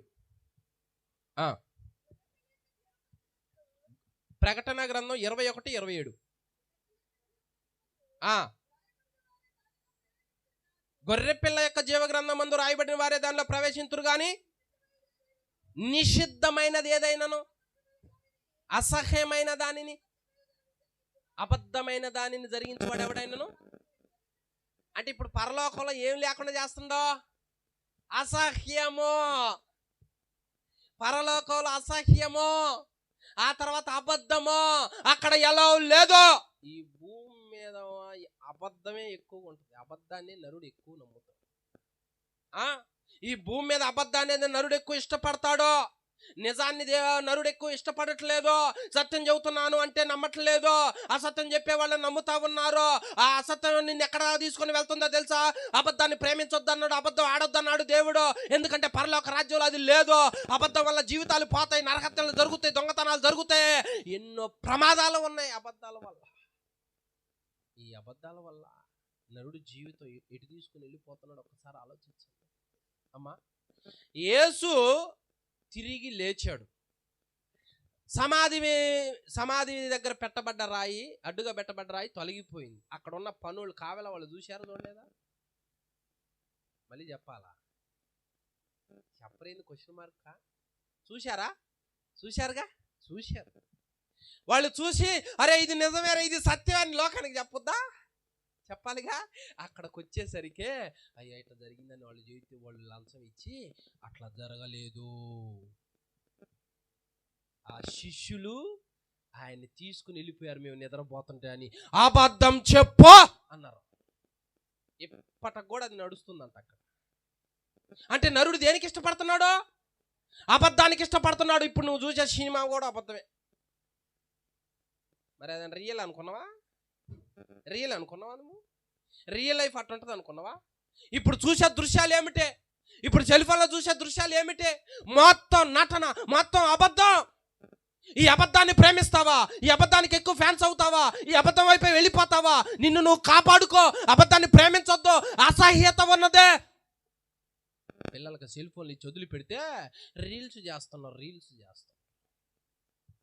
ఏమిటమ్మా నీ నాట్యం వలన ఎవరికి ఉపయోగం? మరి నీ రీల్స్ వలన పెద్దోళ్ళు కూడా ఎగురుతా ఉన్నారు. 4 మంచి మాటలు చెప్పరాదు ఇతరులకి మంచిదే, నువ్వు ఎగురుతుంటివి. ఆ పాట ఏమిటి? ఆ పాటకు అర్థం తెలుసా? అసహ్యతను ఎందుకు ప్రేరేపిస్తున్నావు? ఆ ఎగరటాలు ఏమిటి? ఆ బూతు పాటలు ఏమిటి? దేన్ని ఎంకరేజ్ చేస్తున్నావు? దేనికి ఫ్యాన్ అయిపోయావు? నీ ఆలోచనలు ఏమయ్యాయి? నీ సెల్ ఫోన్లో ఏ అసహ్యత చూస్తా ఉన్నావు? ఏ అసహ్యతను ఆలోచించుకుంటా ఉన్నావు? ఇందుకు కాదు దేవుడి భూమి మీదకి వచ్చింది. భూమి మీద ఇలాంటివి ఉన్నాయి. ఈ భూమి మీద ఇలాంటివి ఉన్నాయి కాబట్టి దేవుడు ఏమంటున్నాడు అంటే, ఈ అసహ్యతకి చాలు. నేను ఎలా చేయను, నేను అబద్ధాలు చెప్పటాలు. అడిగి పోయిన తల్లే కాలేజీకి పోయా, వాస్తవానికి కాలేజీకి పోలే, ఇంకాడికి పోయి వచ్చింది. అబద్ధమే చెప్పు. సెల్ ఫోన్లో ఏం చేస్తున్నావు? ఏదో ఒకటి చేస్తాడు. తల్లిదండ్రులు అడిగితే అబద్ధమే చెబుతాడు. నిజం చెబితే కుదరదుగా మరి. అదే భార్య మీద భర్త, భర్త మీద భార్య అబద్ధాలు చెప్పుకుంటూ మోసాలు చేసుకుంటూ ఒకళ్ళకొకళ్ళు. ఏమిటి లోకం ఇలా అయిపోయింది? ఏమిటి ఈ అక్రమాలు? ఏమిటి అక్రమ సంబంధాలు? ఏమిటి ఇది? అసహ్యం కాదా? ఇది అసహ్యం. పరుని సొమ్ము దొంగిలించి పరుని సొమ్ము తీసుకుని అబద్ధం. ఈ అసహ్యతను దేవుడు ఎలా చేయడో? భూమి మీద ఉన్నది అశ్లీలత, అసహ్యం ఇప్పుడు పెరుగుతుంది. అదే డైలాగులు కూడా బూతులు కింద వచ్చా, సరసోక్తులు వచ్చా. ఏందా డబుల్ మీనింగ్ డైలాగ్? నీకు తెలీదా? నీ పిల్లలకు నేర్పవా? అయ్యో కూర్చొని వింటావా? వాటిలోనే బాగుంది. ఏం బాగుందో అట్లా జబర్దస్తులు ఏం బాగుంది? భలే ఉంది కదా, భలే నవ్వేస్తాను కదా. మొత్తం డబుల్ మీనింగ్. అబద్ధాన్ని ప్రేమిస్తున్నాడు నరుడు, అసహ్యతను ప్రేమిస్తున్నాడు నరుడు. పురుషుడు పురుషులాగానే ఉండాలి, స్త్రీ స్త్రీలాగానే ఉండాలి. ఫ్యాషన్లు పెరిగిపోయినవి, ఇష్టానుసారంగా తిరుగుతున్నారు. ఇలా ఉండబట్టే కదా దేవుడికి ఉగ్రత వస్తా ఉన్నది. అందుకే దేవుడు వీళ్ళు ఉగ్రతకు పాత్రులు కాకూడదు, సత్యాన్ని ప్రేమించండి, నీ నోట బూతులు మానో, నీ ఆలోచనలు బాగుండాలి, నీ చూపు బాగుండాలి, నీ సర్వ శరీరం పరిశుద్ధంగా ఉండాలి, ఈ ఆశలు చంపుకో, ఇవి వద్దు. ఈ అసహ్యత నీ తర్వాత నీ పిల్లలకు వస్తుంది. ఆ స్నానం చేసామని చూసిండు, ఆమెతో పొరపాటు చేసిండు. ఎంత ఆ కుటుంబంలో ఏం జరిగింది? అనుకున్నా కుటుంబం. నువ్వు కంటాశతో ఉంటే వచ్చే పిల్లల పరిస్థితి ఏంటో ఒకసారి ఆలోచించు. నువ్వు ప్రార్థన చేయకపోతే, వాక్యం చదవకపోతే, పరిశుద్ధంగా ఉండకపోతే, నువ్వు మందిరానికి రాకపోతే, వాక్యాన్ని పక్కన పెడితే వచ్చేది ఏంటిది? అసహ్యత. అందుకే దేవుడు అన్నాడు, భూమి మీద నరుని ఆలోచన చెడిపోయింది. వాళ్ళ ఆలోచనలు పాడైపోయారు, వంకర మార్గాలకు తిరుగుతున్నారు. తల్లిదండ్రుల దగ్గర ఎన్నో రహస్యాలు పిల్లలు దాచిపెడతా ఉన్నారు, వాళ్ళ పరువుని బజారున పెడతా ఉన్నారు. ఏమిటమ్మా ఇలా చేసావు? ఏమిటా ఇలా చేసావు? ఏమిటి హత్యలు? ఏమిటి ఈ సంపుకోటాలు? ఏమిటి? అనుమతి లేకుండా, తల్లిదండ్రులకు తెలియకుండా ప్రేమలో పడిపోయి కొట్టాట్ల గొడవలు ఎంతమంది చచ్చిపోతున్నారు? ఏంది అసహ్యత? దేనికి ఫ్యాన్లు కావాలి మనం? దేన్ని విశ్వసించాలి మనం? జీవం కలిగిన దేవుడి దగ్గరకు వచ్చిన నరుడు ఇలా ఉండాలని ఆయన ఇష్టపడట్లేదు. ఈ భూమి మీద నువ్వు ఏం జరిగిస్తున్నావో, ఏం వింటున్నావో, ఏం చూస్తున్నావో ఒక్కసారి ఆలోచించితివా? నువ్వన్నా బాగుపడి, నీ పిల్లలన్నా బాగుపెంచి, వాళ్ళ ద్వారానైనా ఈ సమాజాన్ని నా వైపుకు నడిపించవా, వెలుగు వైపు అని ఆశపడి దేవుడు ఆరోగ్యాన్ని ఇచ్చి, అని ఆశపడి దేవుడు నీకు సమయాన్ని ఇచ్చి, అని ఆశపడి దేవుడు నిన్ను నడిపిస్తూ జ్ఞానాన్ని ఇస్తే, ఆ జ్ఞానం తెసకపోయి అసహ్యతకు తాకట్టు పెడతావా? ఏమొస్తుంది అసహ్యతకు తాకట్టు పెడతా? సెల్ ఫోన్ చూస్తే ప్రతిదానికి లాకులు. ఎందుకంటే సీక్రెట్. అసహ్యత. స్వతంత్రంగా ఉండగలుగుతున్నావా? పాపానికి బానిసలు అయిపోతే అది ఈడ్చుద్ది, కాపురాలను ఈడ్చుద్ది, కుటుంబాన్ని ఈడ్చుద్ది, పరువు ప్రతిష్టతలో మరణం దాకా తీసుకొని వస్తుంది. జీవం కలిగిన దేవుడు ఇదే చెప్పేది. అసహ్యతని నేను అనుమతించట్లేదు, ఇక చూసింది చాలు, కన్ను నేనే ఇచ్చా. ఎందుకు ఇచ్చా? ఈ సృష్టిని చూడటానికి, నీ పనులు చేసుకోవటానికి నేను ఇచ్చా. అయితే ఈ కన్ను ఏమైపోయింది? శరీరంలో కన్ను గినక పాడైపోతే దేహమే నాశనం అయిపోద్దంట, అక్కడ దేహమే చెడిపోద్దంట. అక్కడ వాక్యం గద్దింపడినా, వాక్యం హెచ్చరికైనా ఇష్టపడో, లోబడో, భయపడో. ఆయన వాక్యానికి భయపడినప్పుడు పవిత్రత వస్తుంది. యెహోవా యందైన భయం పవిత్రమైనది.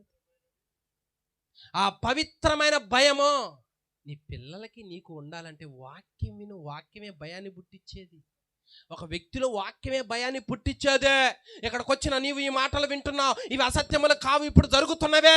రోజు రోజుకి అశ్లీలత, రోజు రోజుకి అసహ్యత పెరిగిపోతా ఉన్నది. అందుకే దేవుడు అన్నాడు, జనములు చెడ్డవే, నోవాహు దినాల్లో ఏ విధంగా ఉన్నదో అవి ఈ భూమి మీదకి రాబోతున్నాయి, ఆల్రెడీ ఎంటర్ అయినాయి. ఇక నీ పిల్లల్ని ఎలా పెంచుతావు, నువ్వు ఎలా జాగ్రత్త పడతావు, నువ్వు ఎలా రక్షించబడతావు, నువ్వు ఎలా మారుమనసు పొందుతావు, ఆ రాజ్యం గురించి ఎంత గొప్పగా నీకు చెప్పినా దాన్ని దక్కించుకోగలవా? దక్కించుకోవటం చేత కాకపోతే ఎంత చెప్పినా ఆ అసహ్యతలో పడిపోతాం. ఒక్కసారి ఆలోచించు. వివాహం జరిగేంత వరకు జాగ్రత్తగా ఉంటాడు క్రైస్తవుడు. వివాహం జరిగేంత వరకు, వివాహం జరిగినా జాగ్రత్తగా ఉంటాడు.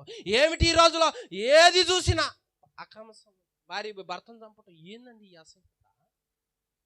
ఏమిటి ఘోరము? ఏ లోకంలో ఉన్నావు, ఎట్లా ఉన్నావంటే ఈ భూమి మీదకి వచ్చే మొత్తం ఇలాంటివే. ఇంకా ఇలాంటివే వచ్చేది. దేవుడు చెప్పాడు ఇక్కడ. మరి ఇలాంటి భయంకరమైన లోకంలో నువ్వు ఎలా ఎదుగుతావు ఒక్కసారి ఆలోచించు. ఈ అసహ్యతను అసహించుకో. కక్కిన దాన్ని తినేది కుక్క, అది తింటది కక్కింది. వద్దు అనుకున్నప్పుడు వదిలిపెట్టేసాయి. నా వల్ల కాదంటే దేవుని వైపు రా, ఆయన శక్తిని ఇస్తాడు, ఆ మారు మనసుని ఇస్తాడు. అంతేగాని నీవు నీ శరీరం మొత్తం పోయి పరావాడి చేతిలో పెట్టుకొని నా గుండె లేదు నా దగ్గర అంటాడు. నా గుండె కూడా లేదంట. ఏమైపోయినాయమ్మ ఇద్దరు గుండెలో. నేను ఏడున్నా లేనట్టే ఉన్నా, నేను అక్కడ ఉన్నా, నా మనసు అంతా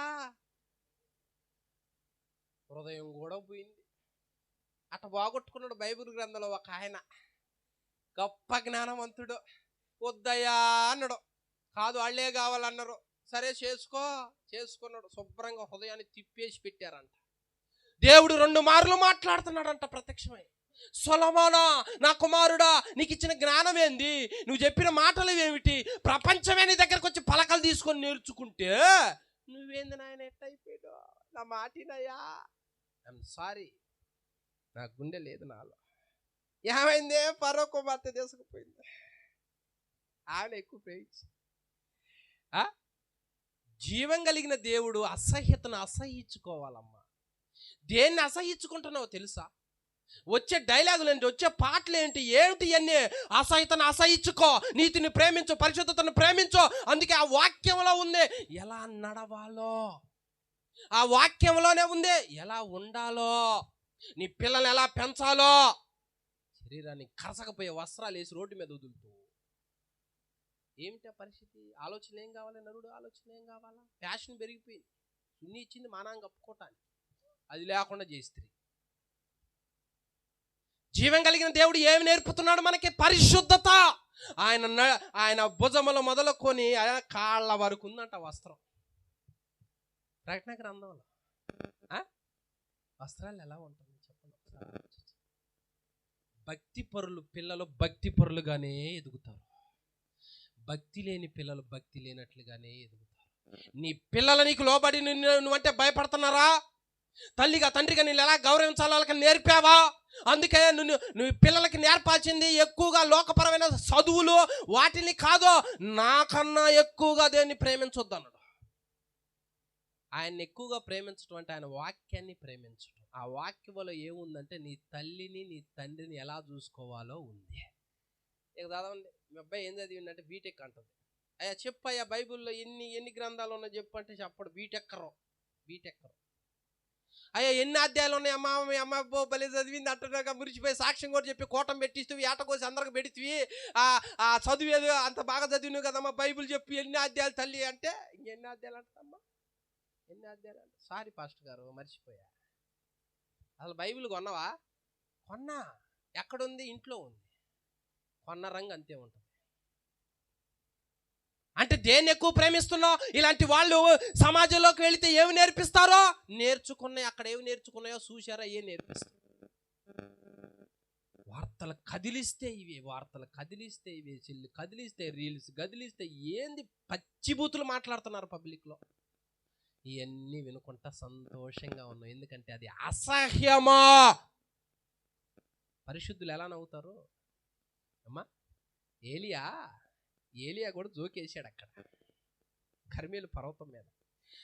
జోకేసాడు కానీ అసహ్యమైన డైలాగులు వాడి జోకులేలా. పరిశుద్ధులు దేనికి నవ్వాలో దేనికి నవ్వకూడదో తెలుసుకోవాలి. ఆడు దూర ప్రయాణం చేస్తున్నాడేమో, గట్టిగా కేకలేయండి అంటాడు. జోక్ అనమాట అది. అది ఏంటి? అసహ్యత పుట్టించేది కాదు. అందుకనే పోకిరి మాటలు నీ నోట రానియొద్దు, అది ఎలా కానియొద్దు, అది నీ ఇంట్లో ఉండనియొద్దు. అసహ్యతకరమైన ఏది కూడా నీ ఇంట్లో ఉంచవద్దు. అది ప్రేరేపిస్తుంది, ఆకర్షిస్తుంది, బిడ్డలను పాడు చేస్తుంది. కుటుంబాలు ఇదైపోతాయి. ఏమిటమ్మా ఈ పరిస్థితి? ఒకసారి ఆలోచించు. నేను ఇవన్నీ చూస్తున్నా కాబట్టి ఎంతోమంది యవనస్తులు వచ్చి చెబుతారు, ఇట్ట అయిపోయిందన్న నా లైఫ్, నా బ్రతికి ఎట్ట అయిపోయిందన్న. ఎందుకు అయిపోయిందన్న? నీ జీవితాన్ని ఎందుకు ఎట్ట చేసుకున్నావు? తల్లిదండ్రులు జాగ్రత్త పడలేదు, పిల్లల్ని ఎంత జాగ్రత్త పెంచుకుంటారు? సమస్తము కూడా నేర్పుతాడు. అందుకే తిమోతికి చెబుతాడు పౌలు గారు, యవ్వనస్తుల మధ్య జాగ్రత్తగా ఉండాలి. నువ్వు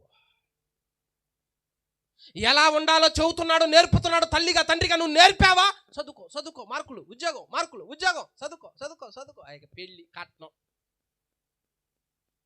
ఇవన్నీ నూరిపోసే బాగానే ఉంది. భార్యని ఎట చూసుకోవాలి తెలుసా? భర్తని భార్య ఎట చూసుకోవాలి తెలుసా? కీక్కమంటే వాళ్ళ అమ్మకు ఫోన్ చేయడు. నానా షాపింగ్ చేసుకోమంటే తీసుకోలేదు. నాన్న వద్దులేమ్మా, నీకే తీసుకోవాలి, లచ్చలు కట్నం ఇచ్చింగరా, ఇంటికి రా అన్నడా? ఇప్పుడు రేపు కానీ అన్నడా? అనలా. మొత్తం వీళ్ళే నేర్పుతుంది. ఎట్లానైనా పెంచటం. జీవం కలిగిన దేవుడు నేర్పేది ఇది కాదు. నువ్వు పోరాడి ప్రార్థన చేసి నువ్వు మార్చుకోవాలి. నువ్వు పోరాడి ప్రార్థన చేసి ఆ కుటుంబాన్ని రక్షించుకోవాలి. ఆ బాధ్యత నీ మీద దేవుడు పెట్టినాడో, వదిలివేయటం కాదు. దేవుడు పెట్టింది. ఎంత జాగ్రత్తగా ఉండాలో తెలుసా? బైబిల్ అంటే, వాక్యం అంటే. ఏ పాయింట్ మీద ఉన్నా ఇప్పుడు నేను? అసహ్యమైనది, అబద్ధమైనది నువ్వు ఎవరితోనైనా సత్యమే చెప్పాలంటాడు దేవుడు. ఇక్కడ వివరిస్తే చాలా ఉన్నాయి, ఇక్కడ 2 పాయింట్లు ఉన్నాయి, వివరిస్తే చాలా ఉన్నాయి. నువ్వు ఎవరితోనైనా అబద్ధం ఆడొద్దు, సత్యమే చెప్పు. నా బిడ్డను రోడ్డు మీదకి పంపిస్తున్నా, నమ్మకంగా పోయి నమ్మకంగా రాగలదని నీ తండ్రికి నీ మీద నమ్మకం ఉందా? నా భార్య పలానా దగ్గరికి వెళుతుంది, భద్రంగా వస్తుందని భర్తకి నమ్మకం ఉంది. నమ్మకాలు లేని రోజు అమ్మా, ఒక మాట చెప్తా, చక్కగా వినండి. అమ్మా అయిపోయింది, నేను ముగిస్తున్నానమ్మా, బాధపడొద్దమ్మా, నేను ముగిస్తున్నా. ఒక రూమ్లో నేను కూర్చున్నా. ఒక రూమ్లో నేను కూర్చున్నా. నా రూమ్ పక్కనే పని చేసుకుంటుండే ఒక ఆయన బుద్ధిగా. ఒక ఆయన వచ్చాడు ఈ కాసేపట్లో, వచ్చి పని చేసుకున్న ఆయన్ని, నేను నా భార్యని ఎలా పెంచుతున్నా, ఎలా చూసుకుంటున్నా, ఎలా క్రమశిక్షణలో పెట్టా, అసలు నువ్వున్నావు, నీకు బుద్ధి ఉంది అన్నాడు ఆయన. ఇప్పుడు ఏమనుకోవాలి ఆయన? నా భార్యని నేను అంత క్రమశిక్షణగా చేశా, నువ్వు ఎలా ఉన్నావు ఒకసారి ఆలోచించుకున్నావా అంటుండ ఆయన్ని. ఇప్పుడు ఆయనకి ఏ ఆలోచన రావాలి? వెంటనే ఇంట్లోకి పోయిండు. వాళ్ళ ఆమెను అంటుండు, ఏంది కథ ఏంది? ఆయన అట్ట అంటుండే, ఏంది కథ అంటుండు. ఎవడోడు అన్నది, బయట చెప్పి ఇంట్లోకి పోయి పండుకున్నాడు తాగి. నీకు చెబుతా, ఇంట్లో పండుకున్నాడు. ఎవడాడు ఏం చేస్తే చూసిండు, ఇప్పుడు వాడు చెప్పాలని పండుకున్నామని సొక్కా పట్టుకుని ఏడ్చుకొచ్చింది బయటికి. ఇప్పుడు చెప్పురా, నేనేం చేస్తే నువ్వు చూసి నువ్వు నిరూపిరా. కొడతంది మామూలు కొట్టట్లా. అమ్మ దండం పెడతా, తప్పు అయిపోయింది అమ్మ, తాగు ఆగా అంటుండు. చెట్టు గట్టేసి కొట్టి కర్ర తీసరాటానికి పోయింది. అసలు ఇది సంపెత్తానే పోయింది కత్తి తీసుకోవటానికి. ఇక కేకలు పెడుతుంటే ఈ కాసేపుట్లో గబిక్కిని ఎవరో ఒకళ్ళు వచ్చి కట్లు ఇప్పితే ఉరికిన ఉరకటం ఇంటికి రావట్లా. నేను అడుగుతున్నా, అన్ని రోజులు నీతో ఉంటున్న భార్య ఎలాంటిదో పక్కోడు చెబితే వింటావు కానీ నీకు మనసు తెలీదా? అంత నమ్మకం లేకుండా ఉంటున్నావు అంటే ఎవడే చెప్పినా తప్పది. నువ్వు చూశావా? జీవం కలిగిన దేవుడు అసహ్యతను కాదో, అనుమానము కాదో, అసహ్యతను ప్రేరేపించొద్దు, అలాగని అసహ్యతను చేయవద్దు. నమ్మకముగా ఉండాలి. నమ్మకమే కావాలని కోరుకుంటున్నాడు. అయితే ఇలాంటి వాళ్ళ సహవాసం పడితే, అలాంటి వాళ్ళ ఎమ్మటి తిరిగితే, వాళ్ళని ఫాలో అవుతే ఆ బుద్ధులే వస్తాయి, ఆ లక్షణాలే వస్తాయి. నేను కూడా ఎలా చేస్తే బాగున్నాను అనుకుంటామో. కాబట్టి నీ చెవి ఏ వినాలి, నీ కళ్ళు ఏవి చూడాలి, నువ్వు ఎవరి పక్కన ఉండాలి. మందిరంలో పరిశుద్ధుల సహవాసానికి రా, ప్రార్థనకి రా. అక్కడ అశ్లీలత ఉండదో, అసభ్యకరమైన మాటలు ఉండవో. నువ్వు నీ కుటుంబం చనిపోయిన నిత్య రాజ్యాన్ని స్వతంత్రించుకునే మాటలు ఉంటాయి. ఆ రోజు యేసయ్య చెప్పింది. హల్లెలూయా. అర్థమైందా? ఈరోజు అలా జరుగుతుందమ్మా. కాలం అట్లా అయిపోయింది. ఏడుస్తున్నారు తల్లిదండ్రులు. అయ్యా మొక్కప్పుడు బాగానే ఉండడం ముదిరింది, ఇంకా నేనేం చేసాను. అదేమనంటే సత్తా అంటుండు, అదేమనంటే చచ్చిపోతా అంటుండు. ఏం చేయాలి? ఇక ఆ పరిస్థితి తెచ్చుకోకూడదు. అందుకని దేవుడు అంటాడు, ఏమి ఎలా చేయట్లేదు అక్కడికి. అసహ్యమైనది నువ్వు కొంత అసహ్యానికి ఇంట్లో చోటిచ్చినవు అనుకో, అది ముదురుద్ది అక్కడ. కొంత అబద్ధానికి చోటిచ్చినవు అనుకో, అది ముదురుద్ది అక్కడ.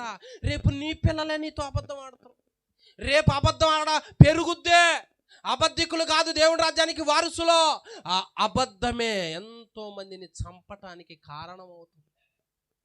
బైబిల్ గ్రంథం ఒకసారి ఆలోచించండి. కాబట్టి నమ్మకం ఉండాలి. దేవుని వాక్యం ఏది మంచో ఏది చెడో మనకి జాగ్రత్త చెప్పి ఆ రాజ్యాన్ని స్వతంత్రించుకునేటట్టు చేసిద్ది. ఇక ఇక్కడ వరకు చూసింది విన్నది అసహ్యత చాలు. ఇక నుంచి అది బంద్ చేయి, అది వదులుకో, అది కాదనుకో, దాన్ని అసహించుకో. అప్పుడు ఎట్లుంటుందన్నా? ఎట్లుంటుంది? ప్రార్థన కూటం పెడితే ప్రార్థన కూటానికి రారు, కానీ ఇక డ్యాన్స్ ప్రోగ్రాం ఒకడం పెట్టి, డ్యాన్స్ పిల్లలు ఇద్దరిని పెట్టి ఇక డ్యాన్స్ చేస్తుంటే వచ్చి చూస్తూ ఉంటారు. ఆహా, ఏం బాగా వేస్తున్నారు, ఏం ఎగురుతున్నారు, ఏమన్నా ఉపయోగం ఉందా వాటి వల్ల? ఏమన్నా లాభం ఉందా వాటి వల్ల? ఆ గుంపలా చేసినందుకే నిర్గమకాండంలో దేవుడు తోట తీశాడు. ఎగిరారంట ఆడోళ్ళు కూడా. పరిశుద్ధుడైన దేవుని సన్నిధిలో నీ పిల్లలు ఎడకొచ్చి మైకు పట్టుకుని పాడుతుంటే ఎంత బాగుంటుంది. ఇంకా రానోళ్ళు కూడా అబ్బో వాళ్ళు పాడుతున్నారు, నువ్వు కూడా పో అని తల్లిదండ్రులు ఎంకరేజ్ చేస్తారు. నేను కూడా ఇక్కడికి ఎంకరేజ్ చేయండి. పరిశుద్ధతకి భక్తిని ఎంకరేజ్ చేయండి. అలా ఎంకరేజ్ చేస్తే దేవుడు ఆనందించి సంతోషించి, బూజు దేశంలో నా కుమారుణ్ణి చూచితివా, యోబుని చూచితివా, అతను నీతిమంతుడు భక్తి పరుడు అన్న సాక్ష్యం ఇస్తాడో. అన్న సాక్ష్యం కావాలి. ఎందుకంటే ఒక వ్యక్తి సాక్ష్యం అనేకుల్ని పురికొలుపుద్దే. ఇక పెంచు, నీ బిడ్డలు ఎట్ట పెంచుతావు? అబద్ధానికి దూరంగా, అసహ్యతకు దూరంగా పెంచో. విచ్చలవిడిగా డబ్బులు ఇవ్వద్దు. ఎక్కడికి వెళ్తున్నారో విచారించో, ఏం చేస్తున్నారో కనిపెట్టో, ఎటు వెళ్తున్నారో కనిపెట్టో, ప్రార్థన చేస్తున్నారో లేదో చూడు. అది నీ బాధ్యత. అలా గనక లేకపోతే నరుడు ఒంటరిగా అయిపోయి ఒంటరిగా ఉన్నాడు ఉండొద్దని చెబుతుంది లేఖనం. చెడే వస్తుంది. అది చెయ్యి. తర్వాత చూడండి, ప్రకటన గ్రంథము 7వ అధ్యాయం 16వ వచనం చివరిగా, వారికి ఇక మీదట ఆకలైనను దాహమైనను, ఇదొక ఫెసిలిటీస్ ఉందమ్మా వారికి ఇక మీదట. ఇప్పుడు దాకా మీరు కూర్చోవాలంటే ఇప్పుడు పాస్టర్ గారు సంఘం ఏం చేశారు చెప్పండి. తినకపోతే ఏమైంది? తినకపోతే ఏమొస్తుంది? నీరసం వస్తుంది. ఇక నేను ఎవరికి చెప్పుకోవాలంటే వాక్యం గోళ్ళకి చెప్పుకోవాలి. మా నరుని జీవితంలో ఆకలి ఆకలి ఆకలి ఎలాంటిదో తెలుసా?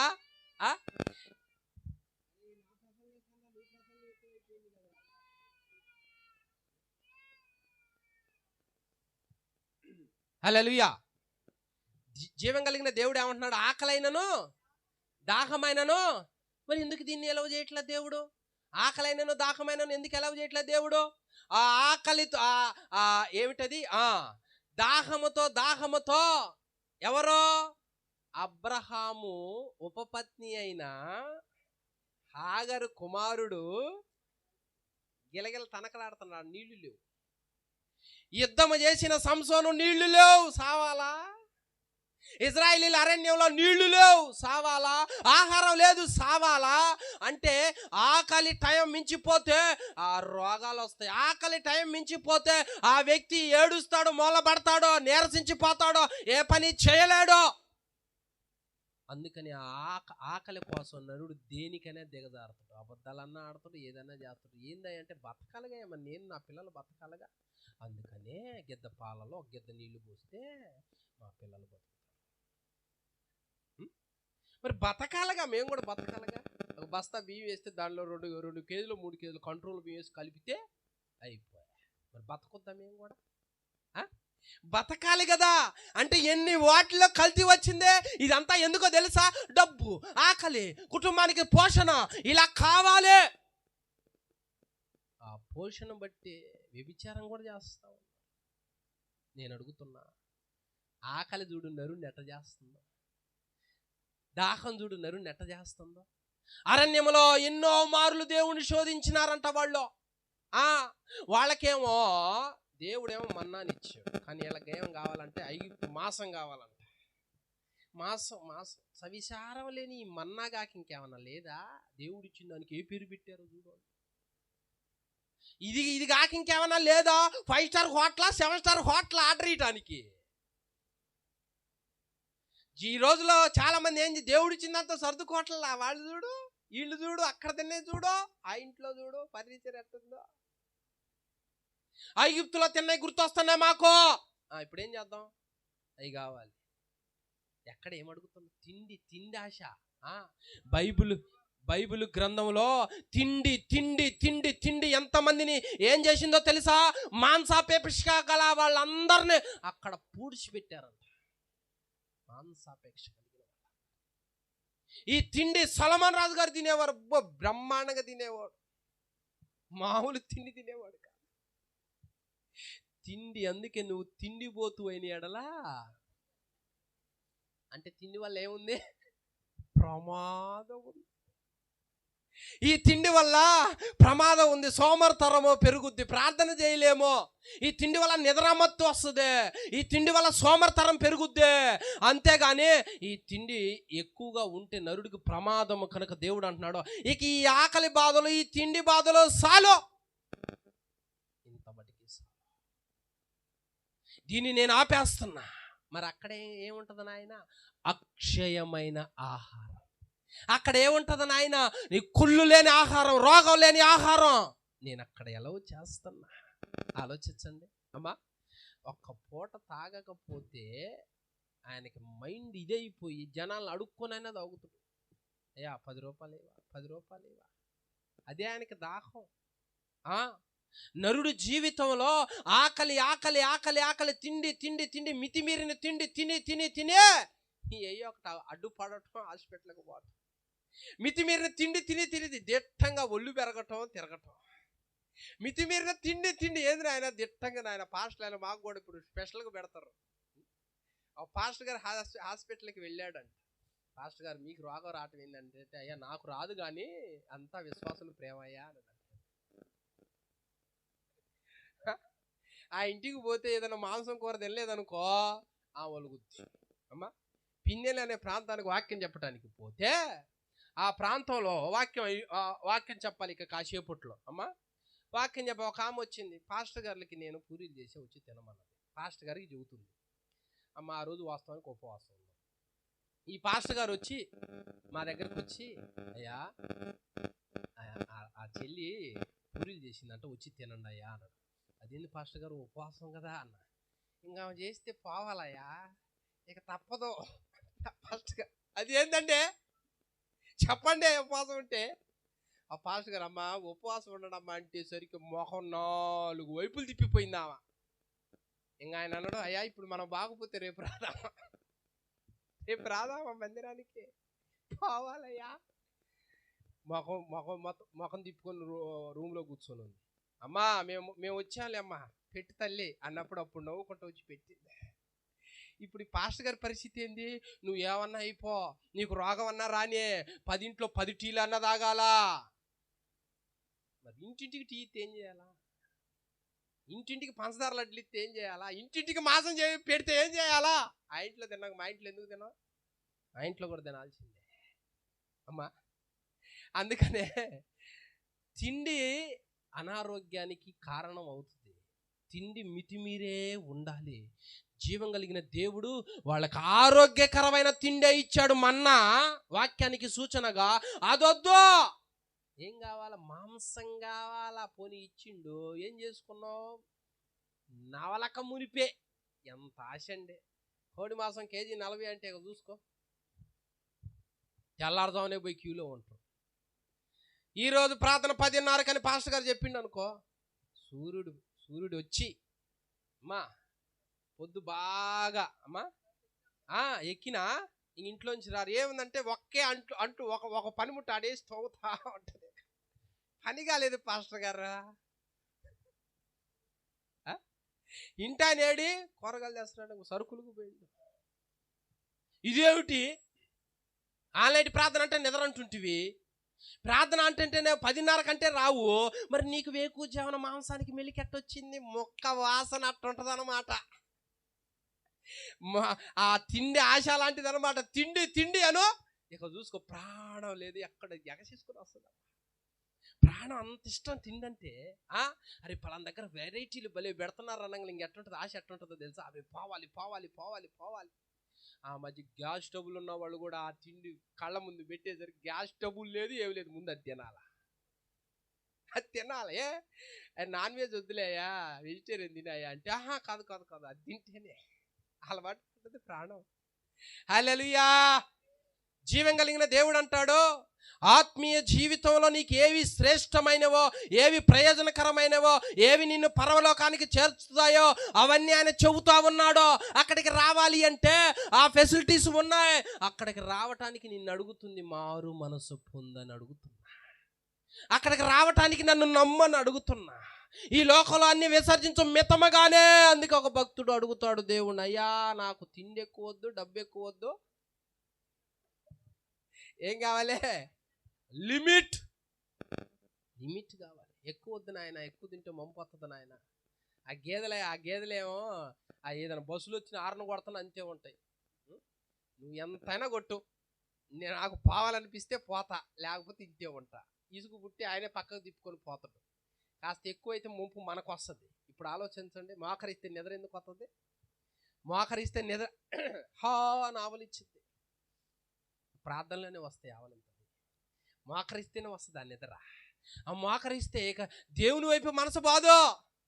వంట ఏం చేశా, మా ఆయన వస్తారుగా, పిల్లలు వస్తారుగా, ఏం చేయాలి? నోరేమో స్తోత్రం అంటా ఉంటుంది. ఆలోచనలు ఇటో పోతాం. నేను స్కూల్కి కాలేజీకి వెళ్ళి ఇంటర్ ఫస్ట్ ఇయర్లో ఫస్ట్ బెంచ్లోనే కూర్చునేవాడిని. మాస్టర్ గారు పాఠాలు చెప్తా ఉండేవాడు. ఇక ఆయన వైపు ఇటు గట్ట కూర్చునేవాడిని. ఆయన అనుకునేవాడు, అప్పో ఏం క్లవర్ స్టూడెంట్ రా ఆయన, ఏమింటుండే కన్ను ఆర్పకుండా.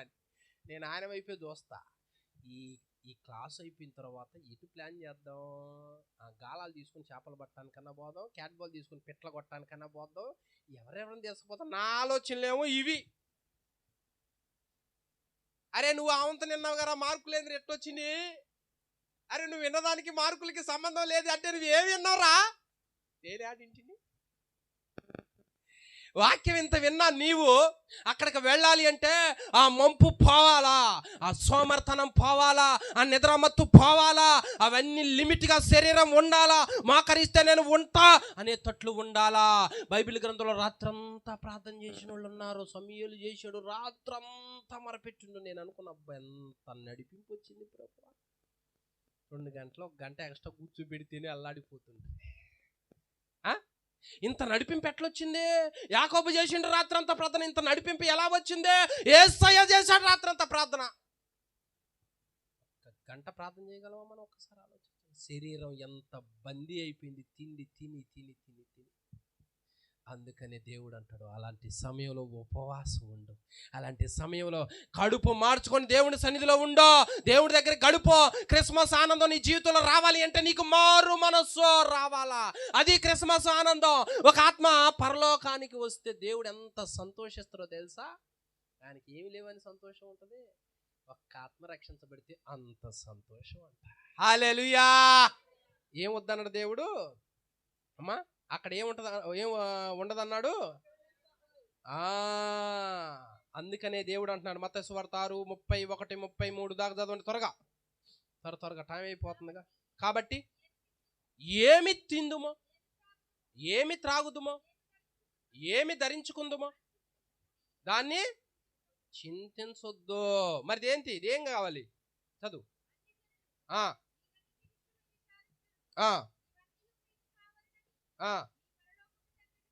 మనకేం కావాలో ఆయనకి తెలుసు. మరి మనం ఇప్పుడేం చేయాలి? కాబట్టి ఆయన రాజ్యమును, ఆయన రాజ్యాన్ని, నీతిని మొదట వెతకండి. ఆ రాజ్యంలో ఉన్న ఏమిటి, ఆ గొప్పతనం ఏమిటి, ఎందుకు చెబుతున్నాడు ఈ భూమి మీదకి వచ్చి, ఏమేమి ఉన్నాయి అని వెతకండి, అని చదవండి, అని వినండి, అని జాగ్రత్త పడండి. అంతేగాని వ్యర్థముగా గడపకూడదు సమయాన్నే. ఇచ్చిన సమయం చాలా విలువైనదే. బాగా ఆలోచించండి. ఎంతో మంది ఇలాంటి దినాలను చూడాలనుకున్న చూడలేకపోయారంట. ఈ తరములో, ఈ సమయంలో, ఈ నెలలో, ఈ సంవత్సరంలో ఈ సమయాన్ని దేవుడు మనందరికి ఇక్కడ ఇచ్చినాడు అంటే ఎంత ధన్యులో. హల్లెలూయా. ఎంత ధన్యులో. దేవుని సన్నిధిలో కూర్చొని గంటన్నర వాక్యం వినే ధన్యతను ఆయన ఇచ్చిందంటే, దేవుని వాక్యం ఎవరి యొద్దకు వచ్చుదో వాళ్ళని ఏమన్నాడో? దైవములు. హల్లెలూయా. దేవుని వాక్యం ఎవరి యొద్దకు వచ్చునో వాడు దైవములని నేను అనలేదా? అంటే ఈ వాక్యం మనల్ని ఆ రేంజ్కి తీసుకుంటాడు. ఆలోచించు. దేవుడు యుగాలు ఆయనతో మనల్ని ఉంచాలని ఆశపడుతున్నాడు. ఆయన ముఖ కాంతిలో మనం ఉండాలని ఆశపడుతున్నాడు. ఆయన మనలో ఉన్న ప్రతిదీ కూడా అసహ్యమైనది ఏది భూమి మీద అక్కడికి రాకుండా అంత సిద్ధపరిచిన అద్భుతమైన రాజ్యం, పట్టణం, పరలోక పట్టణం. ఇక చెప్పు, ఎన్ని ఆశలతో బందీ అయి ఉన్నావు, ఎన్ని వాటి వైపు మనసు పెట్టుకున్నావు. బాప్తిసం అంటే భయం, బాప్తిసం అంటే దగ్గరికి రావు, బాప్తిసం అంటే ఇంకా ఉన్నాయంట. ఎందుకు? ఏం సాధించాలి? ఆ రాజ్యానికి నిర్ణయం తీసుకోవా? ఇన్సూరెన్సులు కావాలనుకుంటాం. నేను పోతే ఎందుకు అంత ప్లాను? మరి నువ్వు అడిగి పోతావు?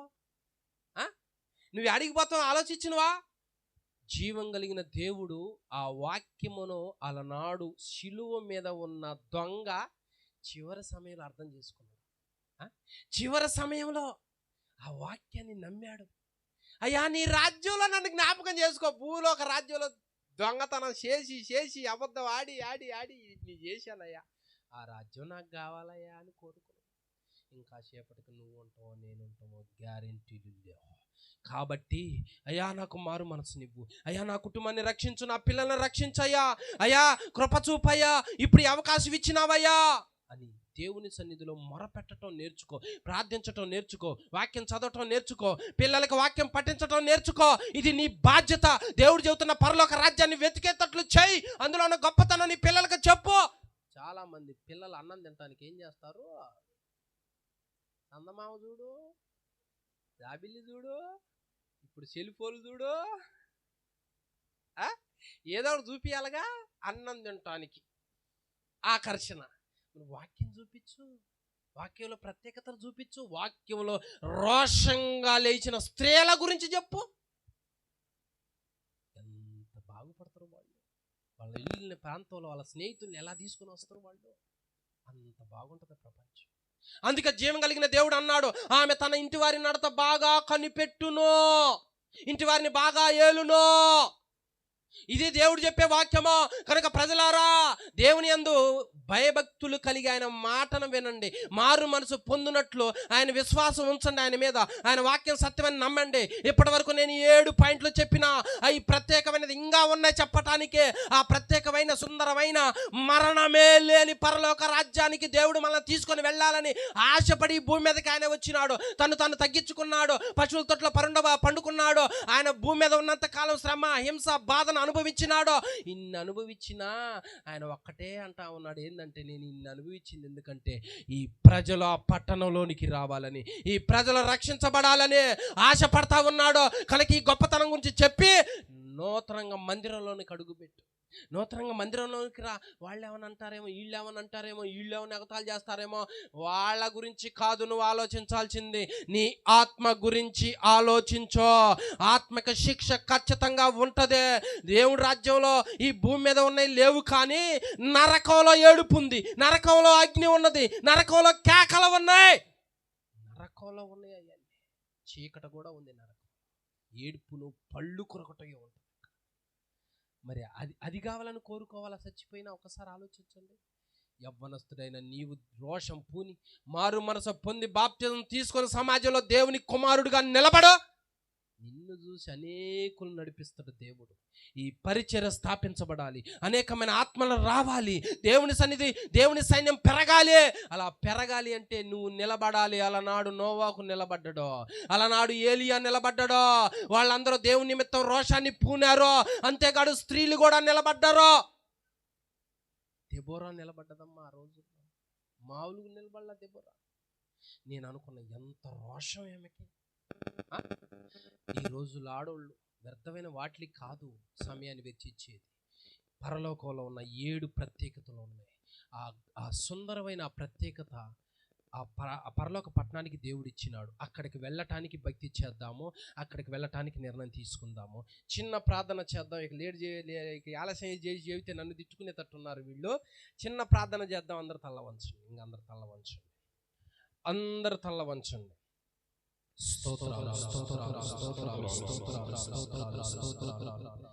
సర్వోన్నత అందరూ